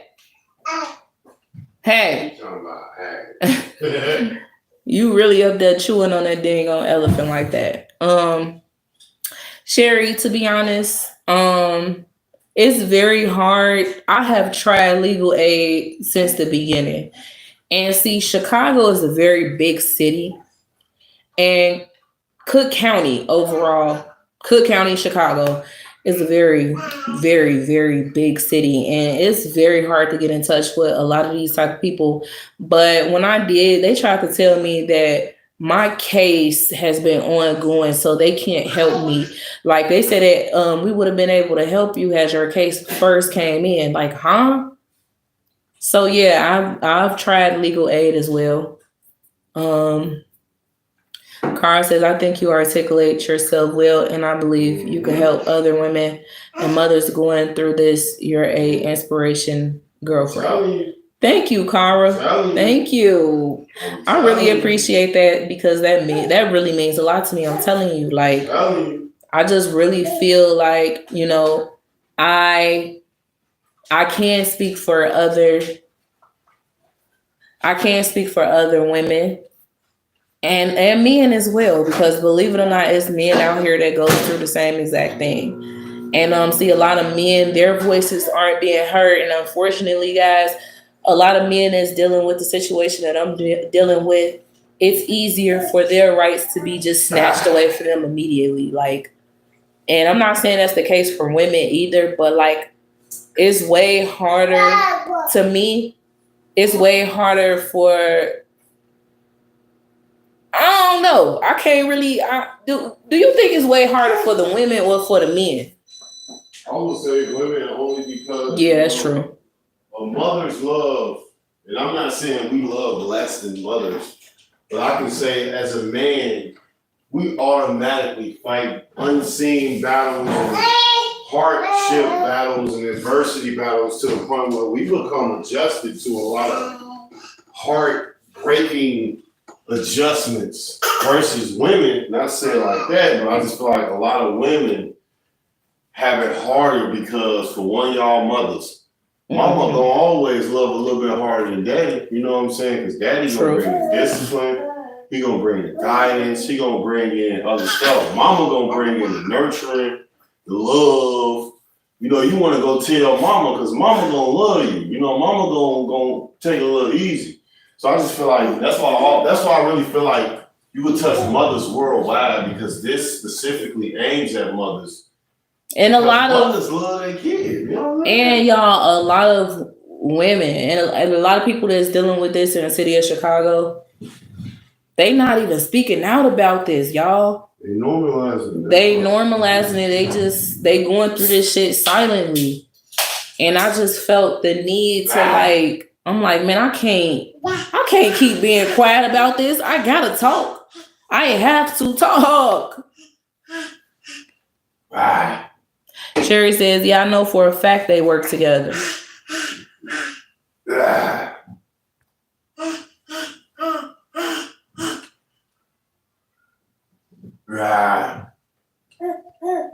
People be just in here trolling and saying the craziest stuff.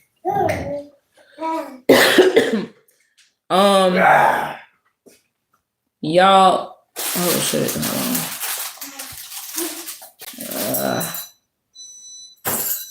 That's our dinner. Yeah, over. You gotta cool off though. So yeah, y'all, you know, I appreciate these words of encouragement because it ain't gonna do nothing but push me to go even harder. You know what I'm saying? Like, we had a visit today with our youngest son, and I ain't even gonna it was just so funny to me. It's hilarious, guys. These people are hilarious. That's all I'm gonna say. But yeah, it's crazy because I know that they was happy. I know that they were looking at us like, look at them. They're back in the office doing another supervised visit. Mind y'all, 2 weeks ago, we had overnight visits with our son. Before that, we was having overnight visits with our son since July. They took that away from us 2 weeks ago and made us go back to supervised visits. Huh? Hold it down for me. We'll be right back. She got her bottle, so she was good. And then when I get back in, I'm gonna feed her. All right. They made us go back to supervised visits, and they just feel like, we got them, y'all. We broke the hell out of them. Look at them. They're in the office doing a supervised visit. But if you ask me, the people was fucking hilarious. I'm going to just say that. I mean, they were fucking hilarious. And they just overall, all around the board, funny as hell, because it's like, do y'all not, and I'm not, I don't even know. I don't know. I just found humor out of it because You gotta be a literal idiot to believe in your man that you breaking us. If anything, you're messing my son up more than anything, because all he could think of is like, dang, I was just with my mommy and daddy at home at their house. I was spending the night over there every weekend. What happened? Why am I back here? Come on now, who man they messing up? And then they little sister, my infant child, she's very smart. So she's starting to pick up on a lot of stuff too. She understanding, and I could tell that, wait a minute, my brother was just at home with me. Where is he going, mommy? Why is he leaving and going in the car? My son was looking so depressed when he had to leave and go in a car for them to drive him away back to his damn foster parents. He was looking like extremely sad. Like, damn, I just want to be with my mommy and daddy. But he don't know how to voice that because he's only 2 years old. It's sad what they're doing to our little toddlers. My 3-year-old, we haven't seen her since the last time we seen her was when I live streamed that video that got me back to supervised visits, y'all. I live streamed the video. I had it out there publicly, and then I put it back as private and stuff like that. They took us to court and decided that they're going to use that video that I live streamed that day when I had my kids for overnight visitations as a way to take away our overnights and make us go back to supervised, all because of a plan that they created, an evil plan that they created, and I live streamed it that day, showing what they did, y'all. Showing what they did. They snaked us out. And they ended up getting the police involved and all this. I mean, like, the madness. It was crazy, bro. For no reason. So let me just give y'all a little backstory for those of y'all that don't know. So we was having overnight visitations with my 3-year-old and my 2-year-old, my daughter and my son. And it was from Friday to Sunday was their overnight visits. Literally, this was 2 weeks ago. So my oldest daughter, my 3-year-old, we had on Sunday mornings, we have to take her back to her foster parent, which was 20 minutes away from where we lived at. Okay. My 2-year-old son, we had to take him shortly after I dropped my 3-year-old daughter off to her foster parent. We have to drive literally an hour and some change away just to drop my son off to his foster parents, which worked out in their benefit because they stated to the agency they don't want to come to the south side of Chicago. They don't feel safe. I really feel like that was a little, racist prejudice to say. But anywho, we told the agency, no, we're not comfortable dropping our son off far up north in Chicago. That's way too far. You know what I'm saying? That's not fair because we got to have our infant child in the backseat of the car riding around with us for 3.5 hours, blah, blah. Overall, what we were trying to do was get the route closer to drop our son off. So we fought so hard for that route to change. So 2 weeks ago on Friday, we finally get an email from the agency after we done fought since July to get the route for our son changed closer to our home.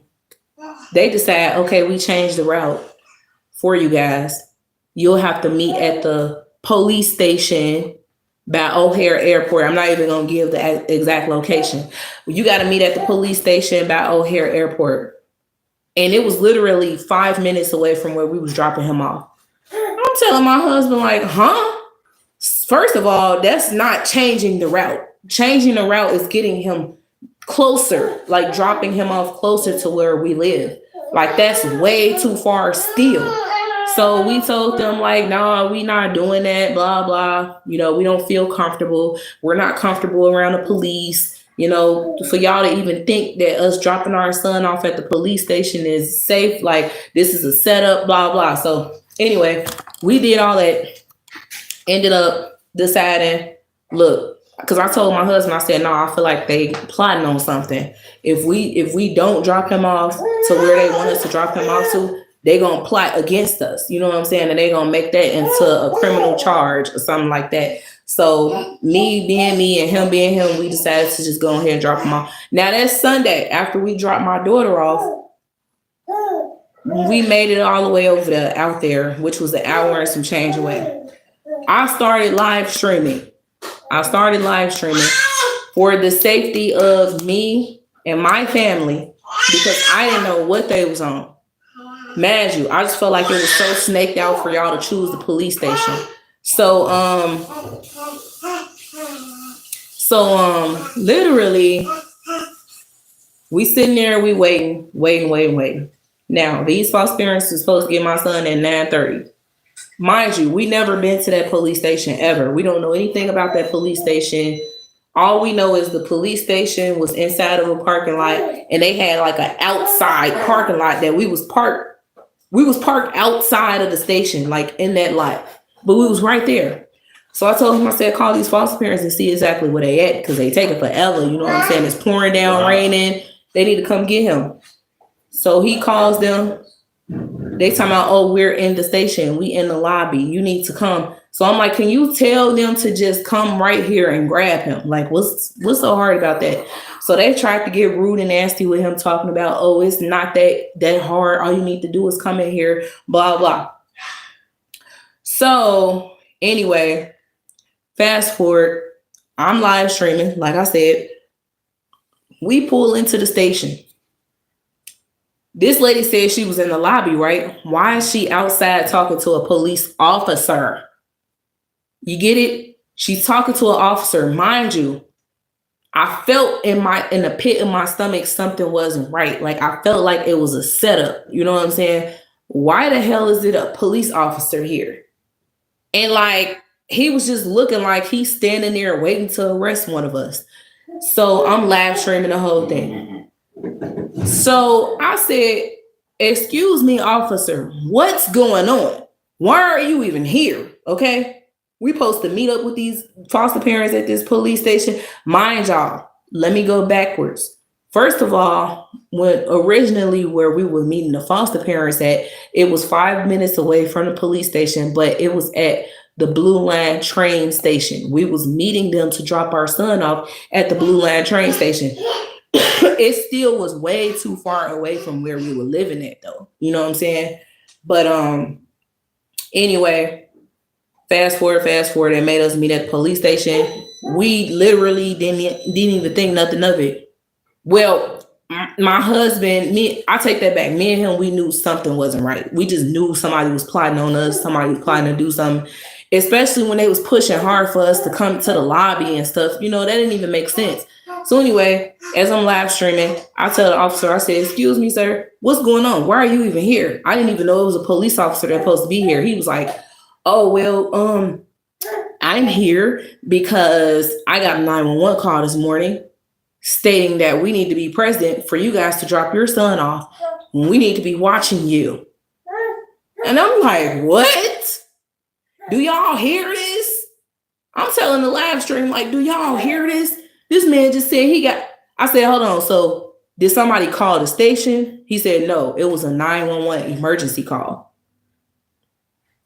He said, I don't know if it was the foster parents or I don't know if it was the foster care agency, but I believe that it was the foster parents because they were standing next to him extremely jolly and happy and just look, mind you, everybody is the opposite race. Okay. They're okay. Yeah. I'm gonna just say that. So they were, y'all already know what I mean. Like, I ain't trying to pull the race card, but come on now. Y'all already know. Some Caucasian people and some people of other ethnicities, am I saying it right? Ethnicities. They love watching Black people be harassed by the police. I'm not going to say everybody, but some people, they love watching Black people be harassed by the police So they enjoyed that. They enjoyed it. It was like a show to them. They was happy. They was laughing. I live streamed that. And I ended up getting her in my live stream and my son in my live stream.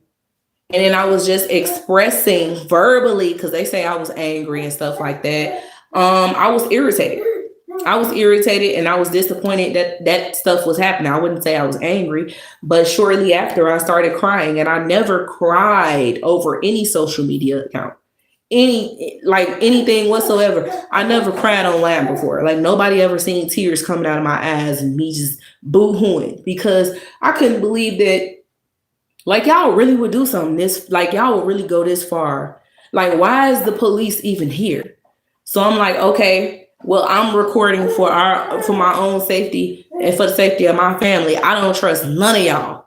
I don't know what's about to happen. You say that you standing out here, like, why would they even call 911? So I asked the lady, I said, what did you call 911 for? She doesn't have anything to say, but she's staring at me, just blah, all type of stuff. Anyway, fast forward to the next day, which was Monday. I get a call stating that it was a motion filed in court for our overnight visits to be stripped away from us over a live stream video that I made on my YouTube channel. And they stated that they believe that I'm an angry Black mother and, I'm just, a harm to my children, blah, blah, blah. Me and my husband. And I'm like, really? Okay. Oh, y'all done went too far with this one. So that's what happened, y'all. That's why our overnight visits ended up getting taken away over that. And then y'all know what's crazy. Originally, they was only supposed to take away my son's overnight visit. Not saying that that's okay, because that's still bogus as hell. But they ended up including our 3-year-old daughter in it as well. And she had nothing to do with that, because she got dropped off literally an hour and some change prior to that situation even happened, on a whole nother side of town. So she was not even in the car when that happened, but they included her in it as well. That is just so unjust. And the fact that the judge has sit here and allowed this to happen, the fact that the judge has seen my progress since day one, he's seen me progressing. He's seen that. The fact that he's seen all of that, both of us, me and my husband, progressing, and he even said it out his own mouth. You guys have been doing an amazing job, but yeah, I'm gonna go ahead and I'm gonna take away your overnights, because the video that you created was disgusting. And I'm looking like, how? I didn't even commit a crime. I didn't even do nothing. All I did was record for my own safety, as I should. He stated, oh, it's because you got your son and the foster parent in the video. But still, that's not right, bro. That's not right. Especially because I feel like y'all cheating by looking at my live streams on my YouTube channel, like y'all looking at my videos overall. This is really like my personal life. You know what I'm saying?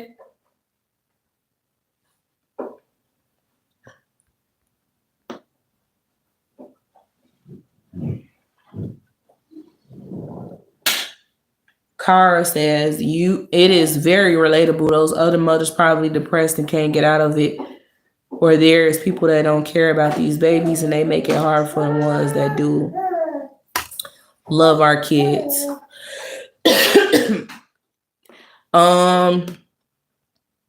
She also says, girl, I love you. Don't worry about them people. You gonna get them kids. Don't even trip.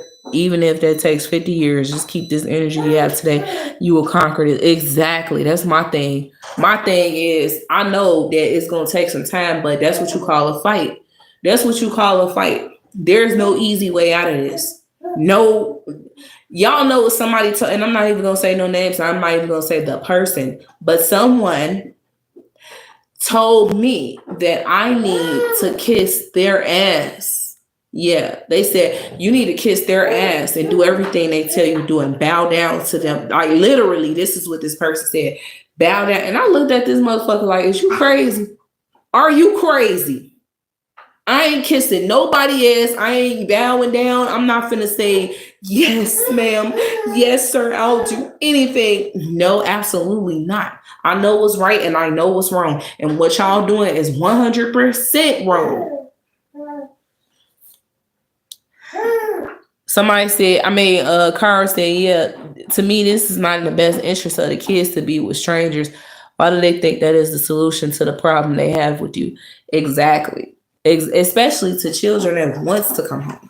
I could see if they was yelling out, no, we don't want to go back. Please. We want to stay in the system. Please. We don't want to go home with mommy and daddy. I could see that. But we talking about 5 children that begs to come home, bro.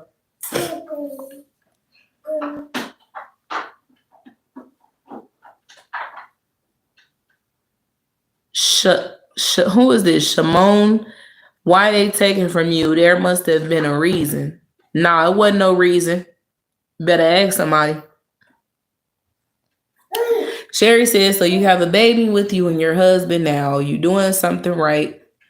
There is no reason your other children shouldn't be with you too. I know you're doing everything you can now. Huh? I wish you the best. Hey, thank you, Sherry. Thank you. Exactly.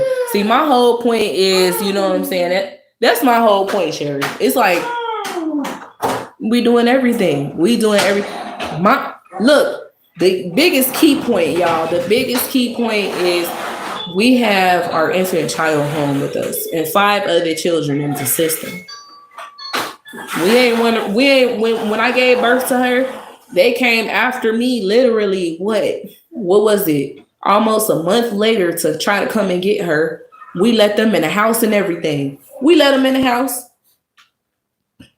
And what they sat here. They talked to us. Because they opened up a case on her the minute that she was born. I take that back. It was like a few weeks after she was born. It was a case open on her. They set up in my house. They talked to me and everything. And they decided not to do it. Because God came within that person, okay, that decided not to do it. And they said, listen, just be compliant with all y'all services. Do what they ask y'all to do. We ain't even gonna touch y'all child. Plus, y'all been doing everything that y'all need to do. Y'all got a home for the kids to come home to. Blase, blase. Yeah. We ain't even gonna touch y'all child. That was God. That was God. But it's like they still, you know what I'm saying? Like they be really trying to look for something to be able to try to take her still to this day. You know what I'm saying? But she's protected by us and the Most High. Okay? They be looking for little stuff. Like they be attempting little pop-up visits at the door and, you know, scheduling visits to come home, visits to come see her, blah, blah, blah, which is cool. That's fine. Because that's what y'all got to do. Y'all got to come see her home visits and stuff like that. But if you trying to attempt a pop-up, an unannounced pop-up visit, how the hell will we know if you're here at the door or not? How will we even know if we not home sometimes? Like that shouldn't even count.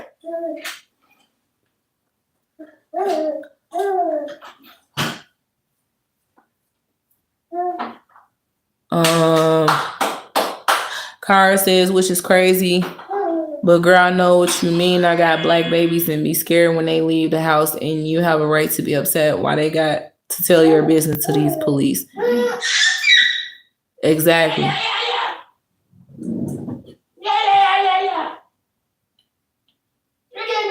Oh, snap. Okay. Somebody by the name of Miraculous TV. Thank you for the $5 donation, Miraculous TV. I really appreciate that.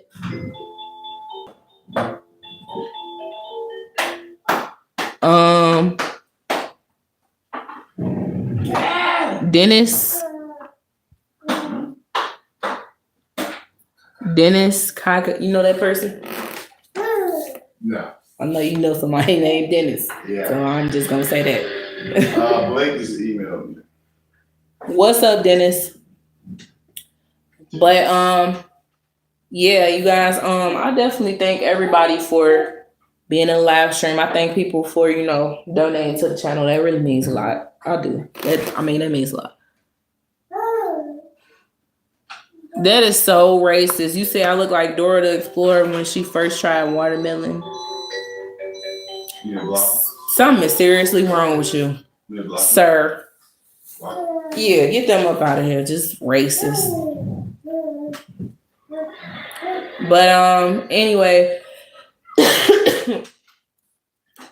overall, y'all see my title. It's just as simple as,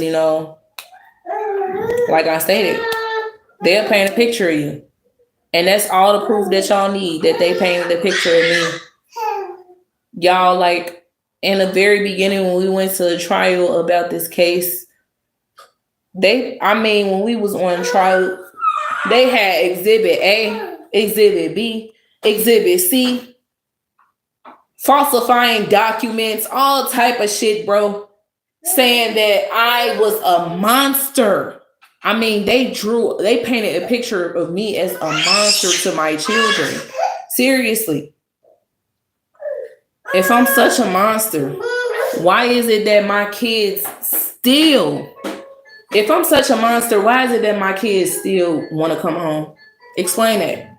Every time I talk to them, why do they say, Mommy, I miss you so much. I just want to come home. Bruh, explain it. Yeah. Thank you, Blake, for the $5 donation. He says, stay strong.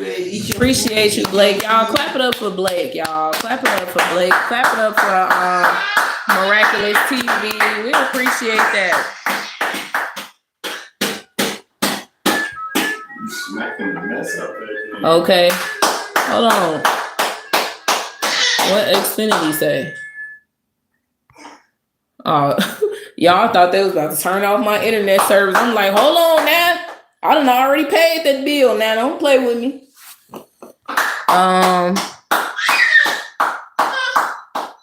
Ready to eat?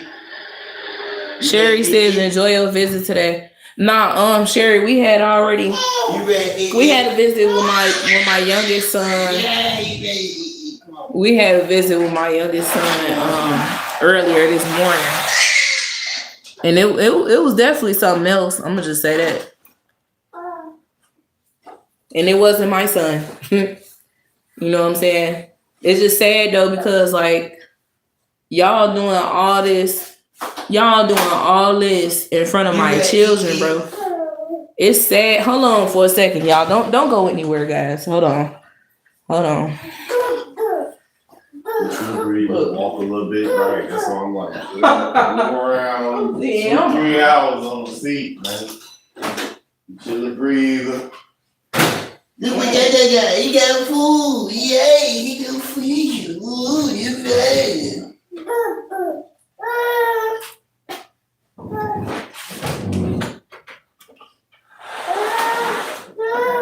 What you trying to do? Nothing. See, let me tell y'all something. Y'all would expect me to be like a party animal. You know what I'm saying? No. What? I got to. Hell no. I'm hiding. I'm hiding. I'm gonna put something on. So y'all, I'm hot and cold at the same time. I put my jacket on. Yep. I'm not finna get up again. She ain't getting up, y'all. Y'all, I put my jacket on because I'm sweating hard and I don't want y'all to see that I sweated my shirt out, to be honest. So yeah, I'm hiding it and I put my jacket on. But it's like I'm in between cold and hot. Like that's weird as hell.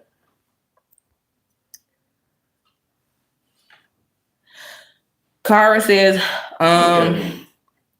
you're not a monster. You a pissed off mama, but y'all got this. You doing everything right. I'm a very disappointed mama, Kara. I'm disappointed with the system because to my understanding, when my case first came to court, it was stated to me that the foster care agency got involved to reunite me with my children. And mind y'all, I didn't know anything about DCFS. You know what I'm saying? Y'all know the craziest twist to this whole entire story? Guess what? Guess who used to work for DCFS? Drum roll. Ding! My mother. Congratulations. The whole time this shit went on, my mama was working for DCFS. She literally had a career with DCFS. Woo, it's good. Yes, the whole twist to the damn story. My mom worked in a whole nother department, but she had friends that were DCFS investigators.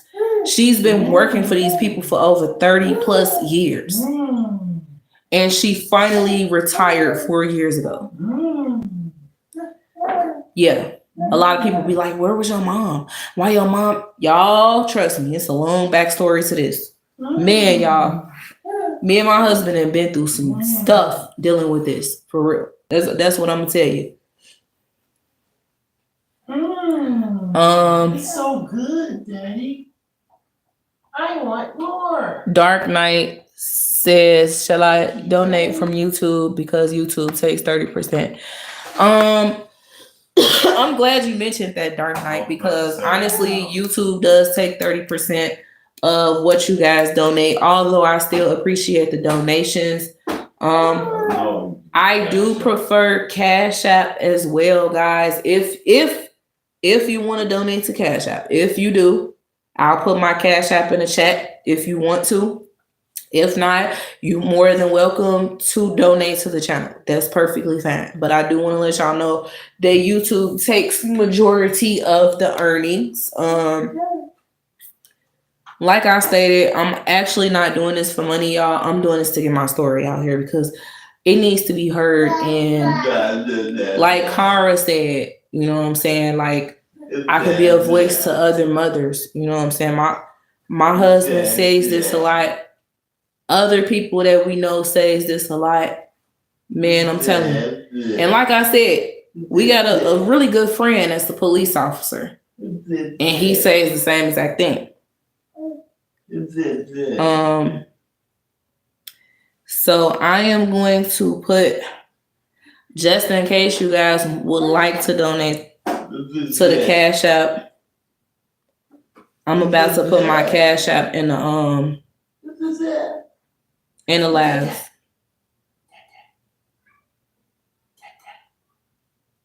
So give me a second, guys. Karen said next time you go to court, just stay calm and ask them to show you why them kids can't come home. Just simple as that. Make them look foolish. Callie says, how are you? I'm good. I'm doing good, Callie. I'm just, speaking on how I feel about this system. Yeah, Kara. You know what?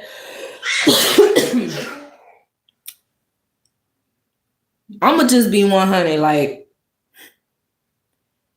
ain't nobody more corrupt than the Cook County juvenile court system.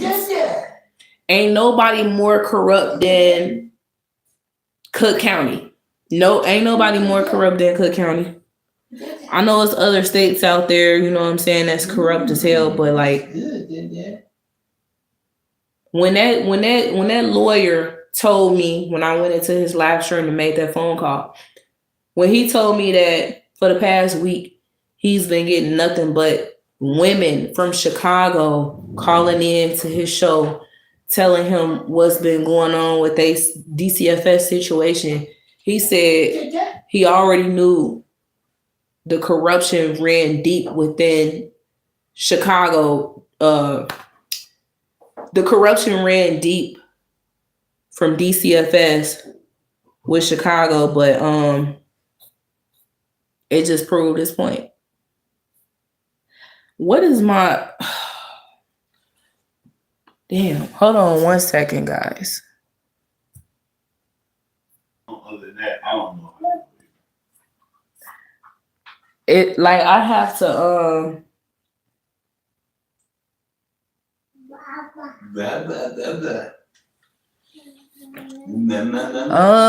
Guys, give me one more second. Again. You feeling yourself?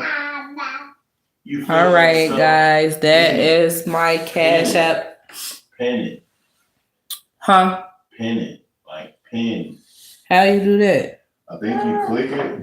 Oh, okay, I see. Yeah. Okay, guys, that's my Cash App.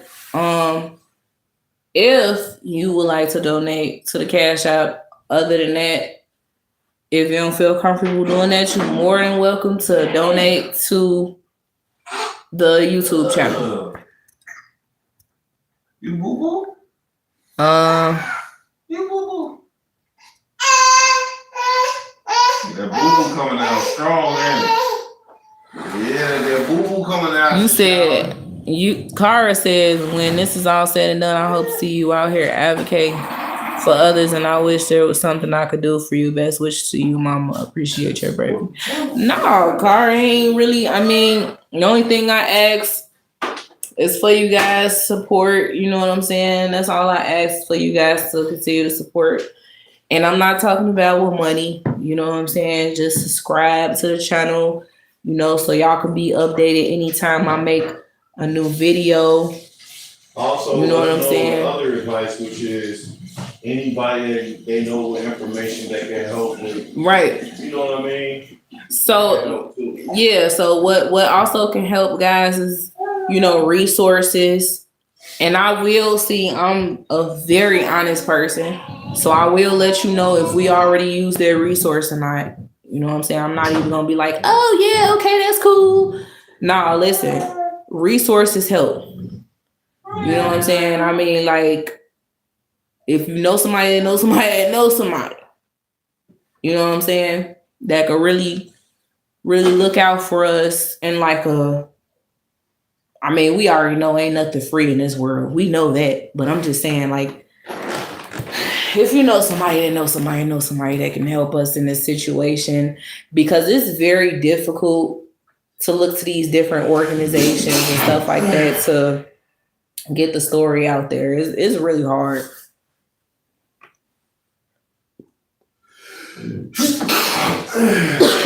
You said, I appreciate your bravery and endurance. Thank you. You good? Yeah, it was like a sneeze and cough. Yeah. She finna be on now.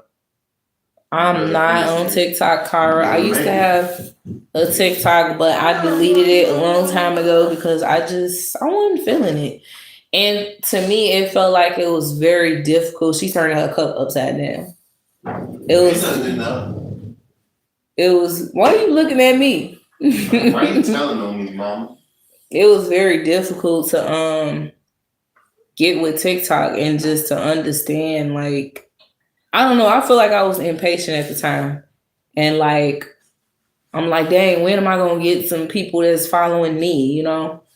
I don't know how to work this thing. Only thing I liked about TikTok is like the different effects and when you make videos and stuff like that. But I am definitely thinking about downloading TikTok again, because as of lately, I have been seeing a lot of people getting their stories. And it's like a variety of stories from different people. I have been seeing people get their stories out there faster, and like a lot of people have been following them and pushing their stories around different platforms just to show the world what's really been going on. Put it down. Put it down. Put it down, Chunky. What's up, Ashley? Chunky. What's up, Sue? I don't know how to say your name, but Sue. No. Kara said you need to get back on there because there is a lot of resources. You know what, Kara, you are definitely right. Come to think of it, it is. So yeah, I'm gonna take some time out and I'm gonna try to make me a TikTok. And I am not sure if I want to put my TikTok information on here because these people is stalking me, y'all. They stalking me. They what? Freedom of speech. So listen, let me ask y'all something. Do y'all think that I should when I make a TikTok, I should put my information on here, even being that they watching me. Even being that they watching me. My husband said, so what? Doesn't matter. I got a freedom of speech. So, what y'all think?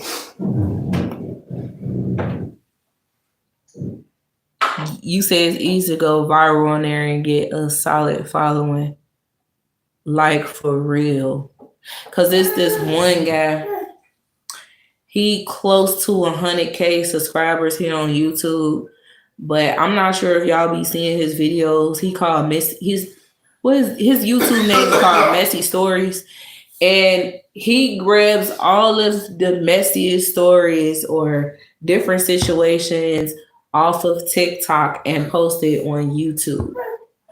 And these females, they be talking about their life and talking about their stories or whatever in their different situations.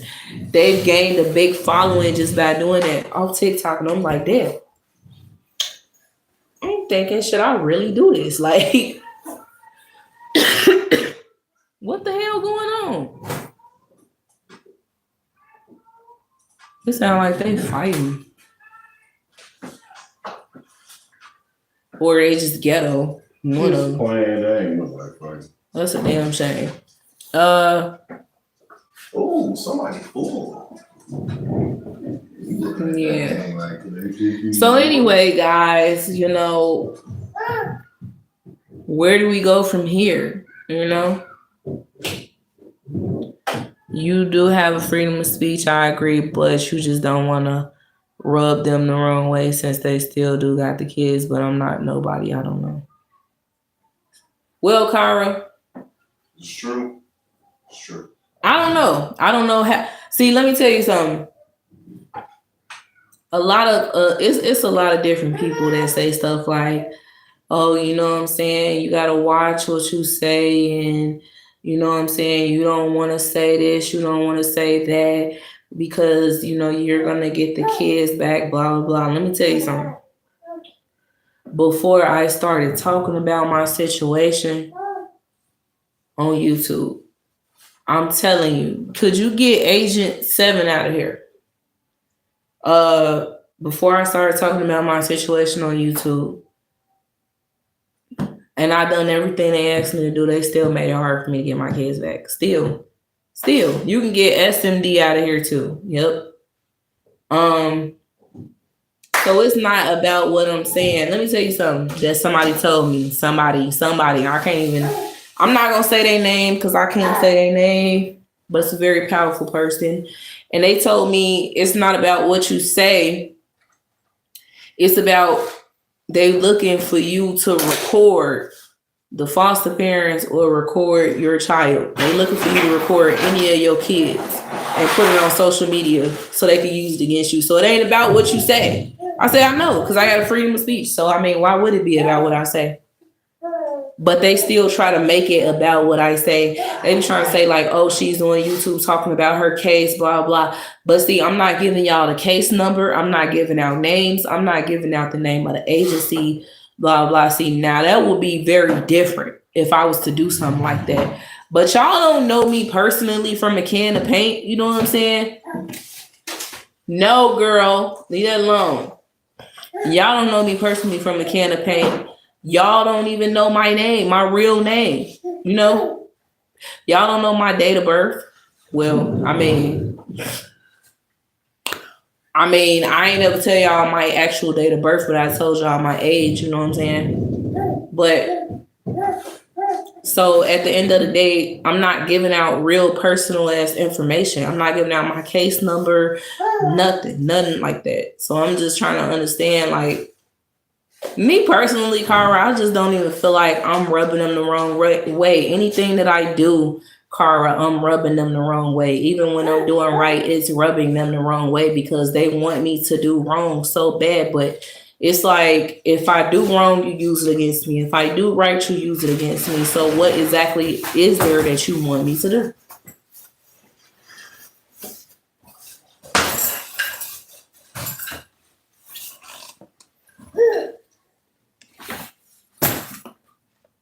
Hey, Chanel. Hey, girl. Blake said it might just be time to file a federal lawsuit for discrimination.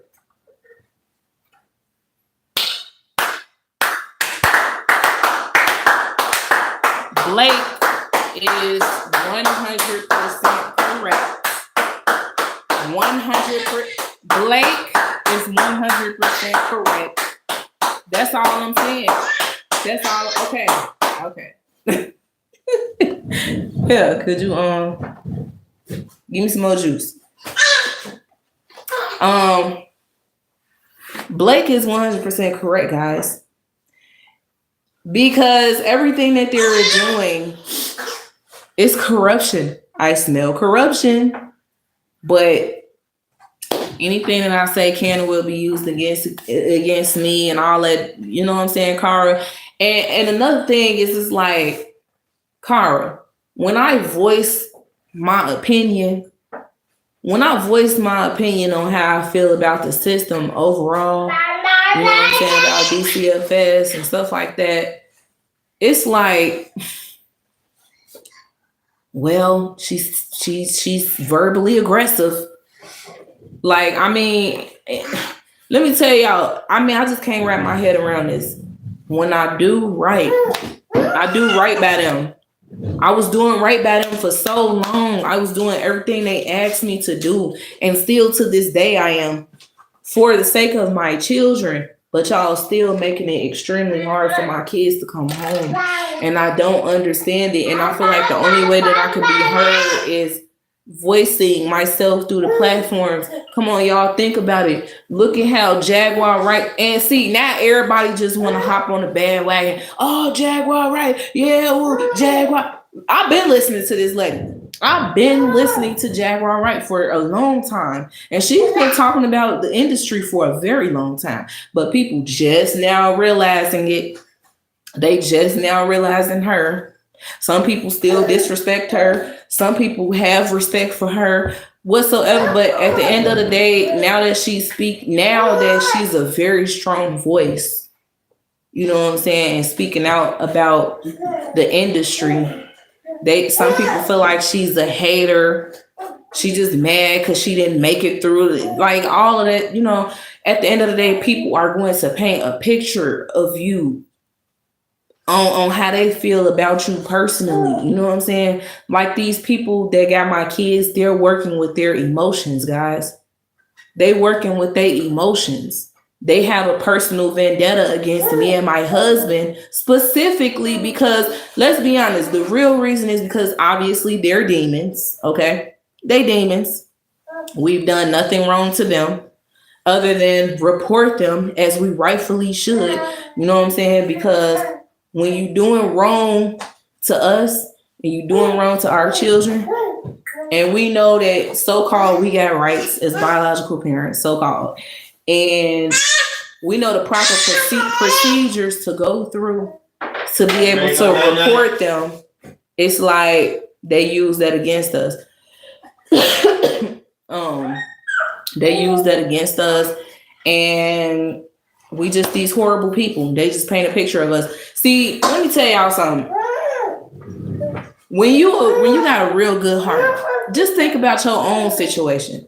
Think about your own life. Think about all the people that just don't like you for no apparent reason. That's what we're going through. You know what I'm saying? When you have a really good heart, people they don't like you for the person that you are. That's how it goes. So what they do, they gossip about you. They tell other people about you even when you're not doing anything wrong. And you be like, damn, I don't know what's wrong with her. I don't know why she feel that way towards me. I didn't do anything to her to make her feel that way.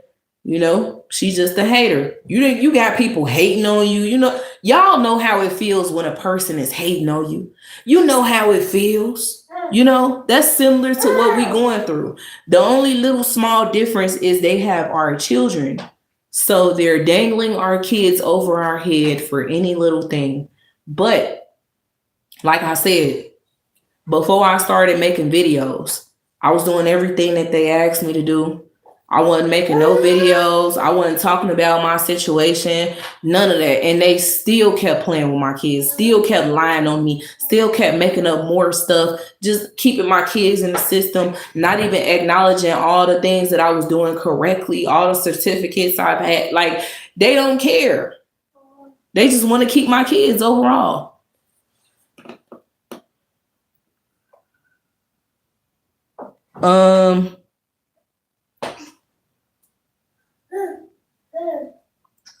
Yeah, Chanel. I mean, another day of me talking about the system, you know. Cara said, yeah, it's starting to feel personal. I feel you, and that's wrong. It shouldn't matter how they feel about you. That's what I'm saying, Cara. But you know, a lot of people like that work in these positions, you know what I'm saying? Like, for instance, police officers that's out here killing, you know, innocent people. Innocent, let's just be honest. They kill black people a lot, you know what I'm saying? They kill innocent black people because they working with their emotions, bro. They working with their emotions and they let their emotions overtake them. That's what these people are doing. The only difference is they not killing us with a gun. They're not shooting at us. You know what I'm saying? But they targeting us and they're using our children. And they feel like, I don't like her. I don't like him. I don't like the fact that they're even together. I don't even like the fact that they're a couple. So we're just going to keep their kids. Oh, she want to talk about us on YouTube. We're going to definitely keep her children away from her because she's too verbally aggressive. Like, they just make up this different shit. You know what I'm saying?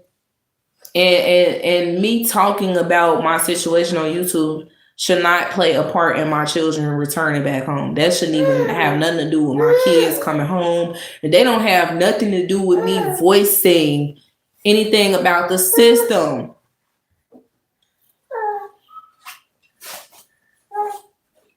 Yeah, Chanel, is personal. Chanel says, I love Jaguar Wright. If I could harness her energy, I'd be on one for sure. Love everything about Yes, that's my girl, man.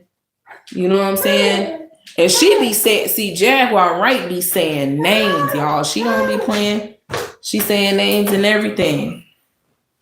It really sucks because I know you're good people. You are incredible at admitting your own faults with things. I've heard you be real raw. That's how I know you are 100% honest. Exactly. Thank you, Chanel. Because, see, I'm going to admit that I'm wrong. You know what I'm saying? I done talked about how my kids definitely used to, like, back then when I had my children, you know, I was frustrated at the fact that, you know, I was a single mother. Their father was incarcerated. Even before he got incarcerated, he didn't want to play a role in their lives and stuff like that because it was like, oh, I just got a crazy ass baby mama. Like, he was one of those guys that, like he had very, very, very bad infidelity issues, y'all. Like, and I mean, he was the biggest cheater. Like, we was in a relationship. He's cheating on me all the fucking time. He broke my heart so many times, and I still stayed with him. Still continue to have children with him, just in spite of it all. And when he broke my heart, I had this rage. You know what I'm saying? I was ready to really hurt this man because you hurt me. So I want to hurt you, you know? And I hated when my kids had to see me like that. They used to have to see me like really hurt, sad, crying over him, love sick to the point where I didn't want to eat. I didn't want to sleep. I didn't want to do, like, it was hard at times for me to take care of my children. So I used to tell my mom, like, could you please get them? Like, please get them. So at times she used to help me out and stuff like that with them. You know, I can't even remember what I did to help me feel better. Like, and I don't mean drugs or alcohol or anything like that, because that shit will never make you feel better. But I think matter of fact, I used to go out with my friends a lot. And I thought that partying and stuff and living it up was the way of life, and it wasn't, you know. I'm not gonna say I was barely there for my kids because I still was a full-time mother, but I used to base my life off like I was a fucking party animal, y'all. I'm telling you. I used to party all the damn time. Party over here, party over there, party over here, party over there, going to the bar, going here, going there. I was just always outside. But I still was there for my kids, and their father wasn't. So like, I just felt like I could have did better in that area. I would say if I had the proper support at the time, but I didn't. But that still does not. I still can't face the fact that allegation against me from a daycare center, people that don't even fucking know me, that was pissed off that I got one of their own fired for her lying. For her saying that she was going to harm my child. They felt like I lied and stuff like that. But if I lied, y'all, why would y'all fire her then? Shortly after that, they started putting allegations on me. They called DCFS on me about 5 fucking times, y'all. DCFS came out each and every time and closed the case immediately. Then the 6th time they came out, it was an evil ass social worker that came to my house with the fucking police. And she see a mark on my son's eye and decided, that's the reason. That's it. Let's take this kid away and let's take her other 2 then. And that's what they did. Because the fucking daycare center.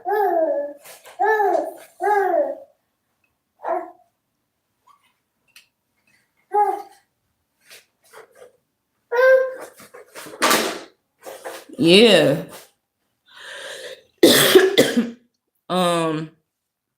Chanel says, finally you made a happy family for yourself. You and King Lou are equally yoked and they hate when everything make shit up. Trust me, I so get it. Yes, Chanel. Could you, M. Gardner, what is you talking about? Because you about to get put up out of here.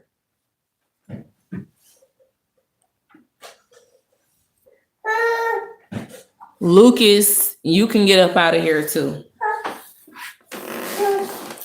Because y'all ain't nothing but a bunch of trolls. Hey! You ready to go night-night? What you mean? Shit, leave then. Bye.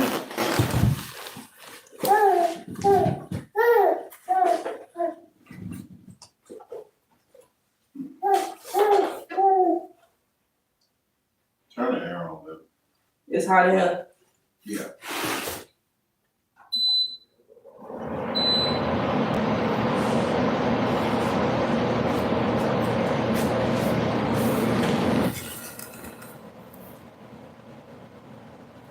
Yeah, like, you just be knowing you won't laugh. She always be looking at the camera and stuff. You know you won't laugh. What's that noise? What's that noise? Oh. Wait. So yeah, guys, I literally just wanted to come on here because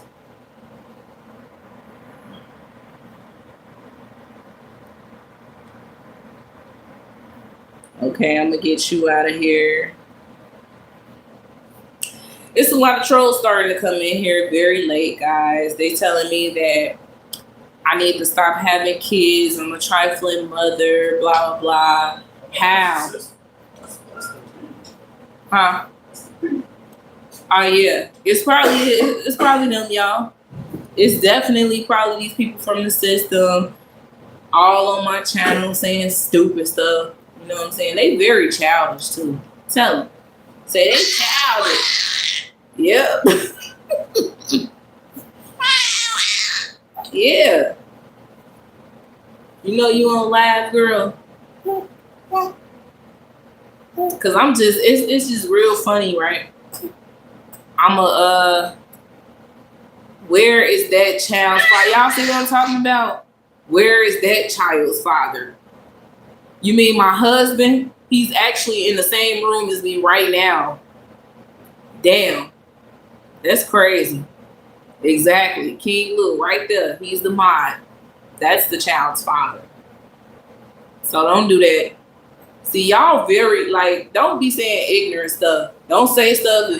I know y'all be trolling and stuff like that. And y'all think it's funny, but you gotta watch what you say. For real.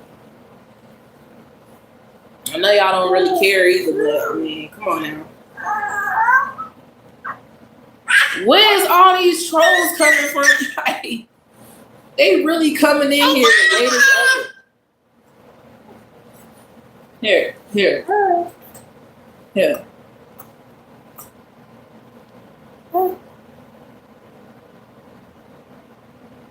You can get that person out of here.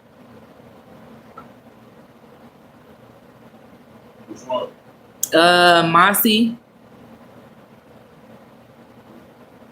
What do you mean? Why I'm offended by an incredibly simple question?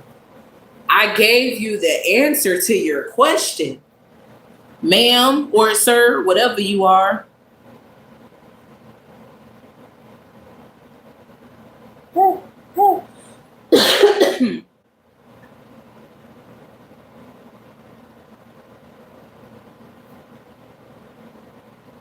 Huh? You know what, Blake? Blake, let me tell you something about that. Blake, let me tell you something about that. Listen, Blake, we did that. I ain't gonna say it wasn't every week, but I'm telling you, every time there was a situation that happened, no. Every time there was a situation that happened with our, you know what I'm saying, kids, oh yeah, we put those, we put them reports in and got them up out of here. But each and every time, what would happen? They would retaliate against us. Every time they retaliated against us,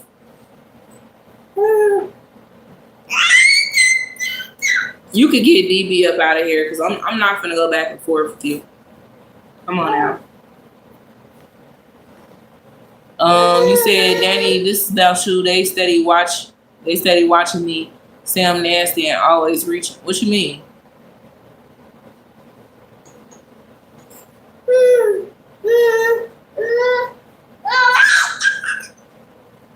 Oh yeah, you want one tonight, girl. Ready to go night-night? She got some good old food. She got some milk. She probably ready to go down. Let me guess, the next thing that they gonna probably say when they watch my video is, oh, she had her child in the live stream and at my house. Yes, I did. And I had this same kid, the same child that y'all talking about right now. I had her in a live stream when I live streamed that situation at the police station that day too. So yeah. Yep. And she's just angry and verbally aggressive, and we fear for her children's safety. And they should not be home with her. Like, come on, bro. Come on. And I know that's probably them in the damn live streams, probably. If they not talking in the comment section, they definitely watching me, y'all. Definitely watching me. And that's fine. You know, you can watch me as much as you want to. Thank you for the views. I appreciate the views.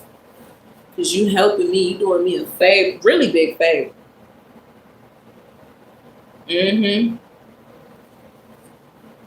But yeah, y'all. Like, I was talking to my husband today. And I'm like, you know what? Today is going to be the day that I live stream about DCFS, and just people overall. I mean, you know, it's like they normalize you. You ready to go night-night?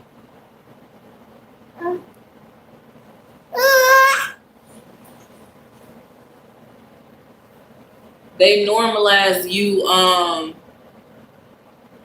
just chasing up behind somebody to continue on a relationship with them, regardless if that's your significant other, a family member, friend, whatever the case may be. Like, they normalize stuff like that. And me personally, I'm not finna chase after nobody. I'm not finna hunt nobody down just for them to, you know, just for me to prove to them like, oh, I'm not a bad person. I know I'm not a bad person. I know I'm not. We all got flaws, you know what I'm saying? All of us do. We not perfect, but you should definitely want to be perfect, you know? Because Jesus was perfect. So we should all want to be like him and be a perfect person. And that's what I do want to be, you know?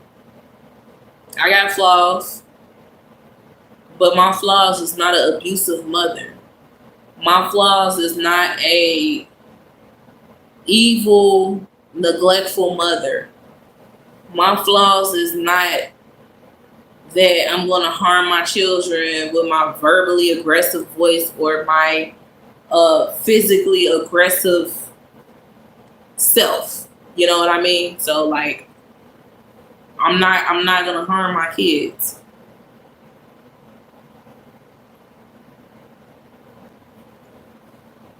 Oh,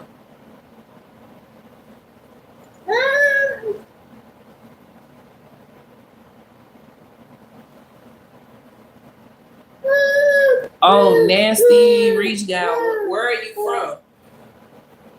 Like, what country are you from? Because the US, they got some. The US just has like some wicked, made up, petty laws and stuff like that. You know.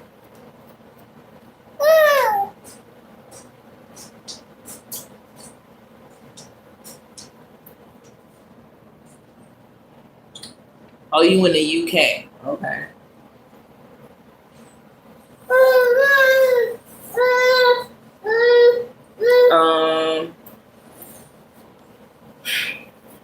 Well, Miss Lady wanna play. She wanna get down. I'm about to get ready and play with her, guys. So, thank you to everybody that came through today. I'm definitely gonna take a few of y'all advice, a few of you guys' advice, and I'm definitely going to attempt the TikTok channel again. But overall, I don't want to stay on here too much longer. I appreciate y'all for coming through the live stream. Thank you to everybody that donated to the channel. As you guys can see, that is my Cash App. If you would like to donate to the Cash App. If not, no problem. I'm not gonna force the issue. Smitty, I don't know who you talking about, but anyway, it is what it is.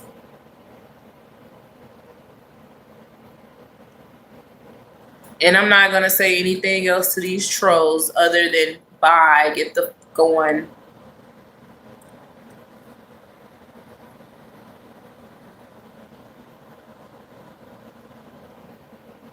Blake says, stay strong. Appreciate you, Blake. Listen, y'all, the trolls ain't nothing but these people from the system that's watching my channel. I'm telling you, they make up new channels. Every time we kick them out, they get back in here with new channels and they say more stupider things. You know what I'm saying? They just mad. They hate when I tell the truth. And some of them overall, I'm not gonna say like it's the people from the system. It's just overall trolls. Like they feel good. They feel good about themselves when they talk about other people. It makes them feel better, you know. because it's really them. They sit behind these computers and they the ones that's out of shape. They got bad health. That's fat. That's ugly. You know what I'm saying? Like it's really them. They the ones that's miserable with their life. They want to move out of state. They the ones that want to move out of the country. You know what I'm saying? See, it helps them when they talk about other people too because they really scared. Like they fear. You know what I'm saying? You know, it says fear no evil. They fear evil. So they feel like, well, the only way for me to not be too fearful is if I go in somebody's live stream and I just talk about them, you know, and I get them worked up. But see, y'all really, these trolls, y'all, they don't have a life. They don't have nothing else to do. And majority of them is like kids. Like some of them are kids. Some of them are grown ass, childish ass adults that don't have nothing else to do with their life. So yeah, I mean, it is what it is. It is, they just, every time they come in here, they're just going to get kicked out. That's all it is to it. And like I said, it definitely is probably these wicked ass people that's watching my YouTube channel and stuff like that. Just, oh, let me make a fake YouTube channel so I can just say how I feel about her. But y'all know what's crazy? When they see me face to face, they never in their life would ever in their life want to say anything like that to me in my face for real. Trust me. They already be shook. Like we be having them shook. They be scared. Real talk. That's why I be trying to see. That's what I'm saying. They abuse their power, y'all. That's why they abuse their power. They go in the courtrooms. You know what I'm saying? They dangle our kids over our head. They use everything that they could think of possibly to use our kids against us because they're scared. They're terrified. They scared of us. You know what I'm saying? They either feel like we gonna harm them physically or we gonna harm them mentally. Or they feel like sooner than later, they will face the wrath behind them doing everything that they've been doing bad to us. And I mean like legally. You know what I'm saying? They know that. That's why it's like, let's just go on her YouTube channel and troll her, or let's just keep her kids in the system away from her. They use my kids because they know that they scared of us personally. Then they got like these personal feelings that they feel about us. And we don't even, like, they don't know us for real. They don't know us from a can of paint other than what they see on black and white that's made up about us. So, you know, like these people just, like, they weird. They weird as hell. Especially to just sit here. You definitely weird as hell if you sitting here watching me. I'm going to tell you that. You sitting here watching me, but you don't like me. That shit, it don't even make no sense to me.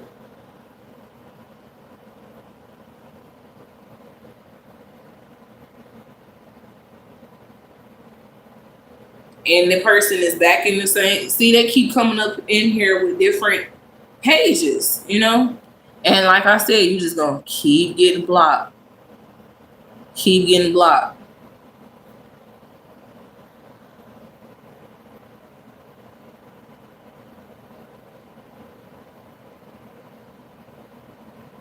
Hold on for a second, guys. I guess my chat done froze again.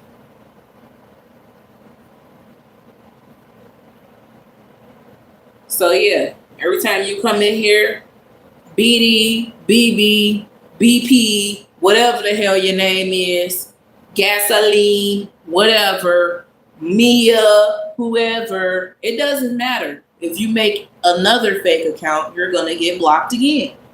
So keep it up. And then I will personally go on your page and then block you on your page. So stop wasting your time. Also, the things that you're saying, it's not doing anything to me. Like, you wasting your time. You sitting behind your computer, you sitting up here behind your phone, and you just trolling. You wasting your time.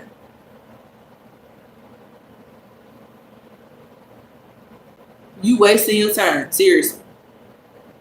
But anyway, y'all, nevertheless, Definitely appreciate y'all for donating to the channel. Like I said, I already said it. That's my Cash App down there.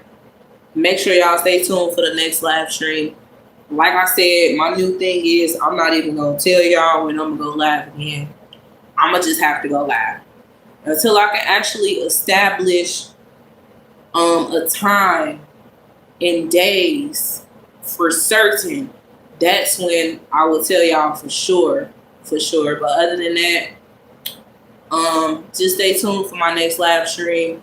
Make sure y'all hit that thumbs up on this one. Don't forget to hit the subscribe button if you aren't subscribed to the channel. And just be watching out for more content to come.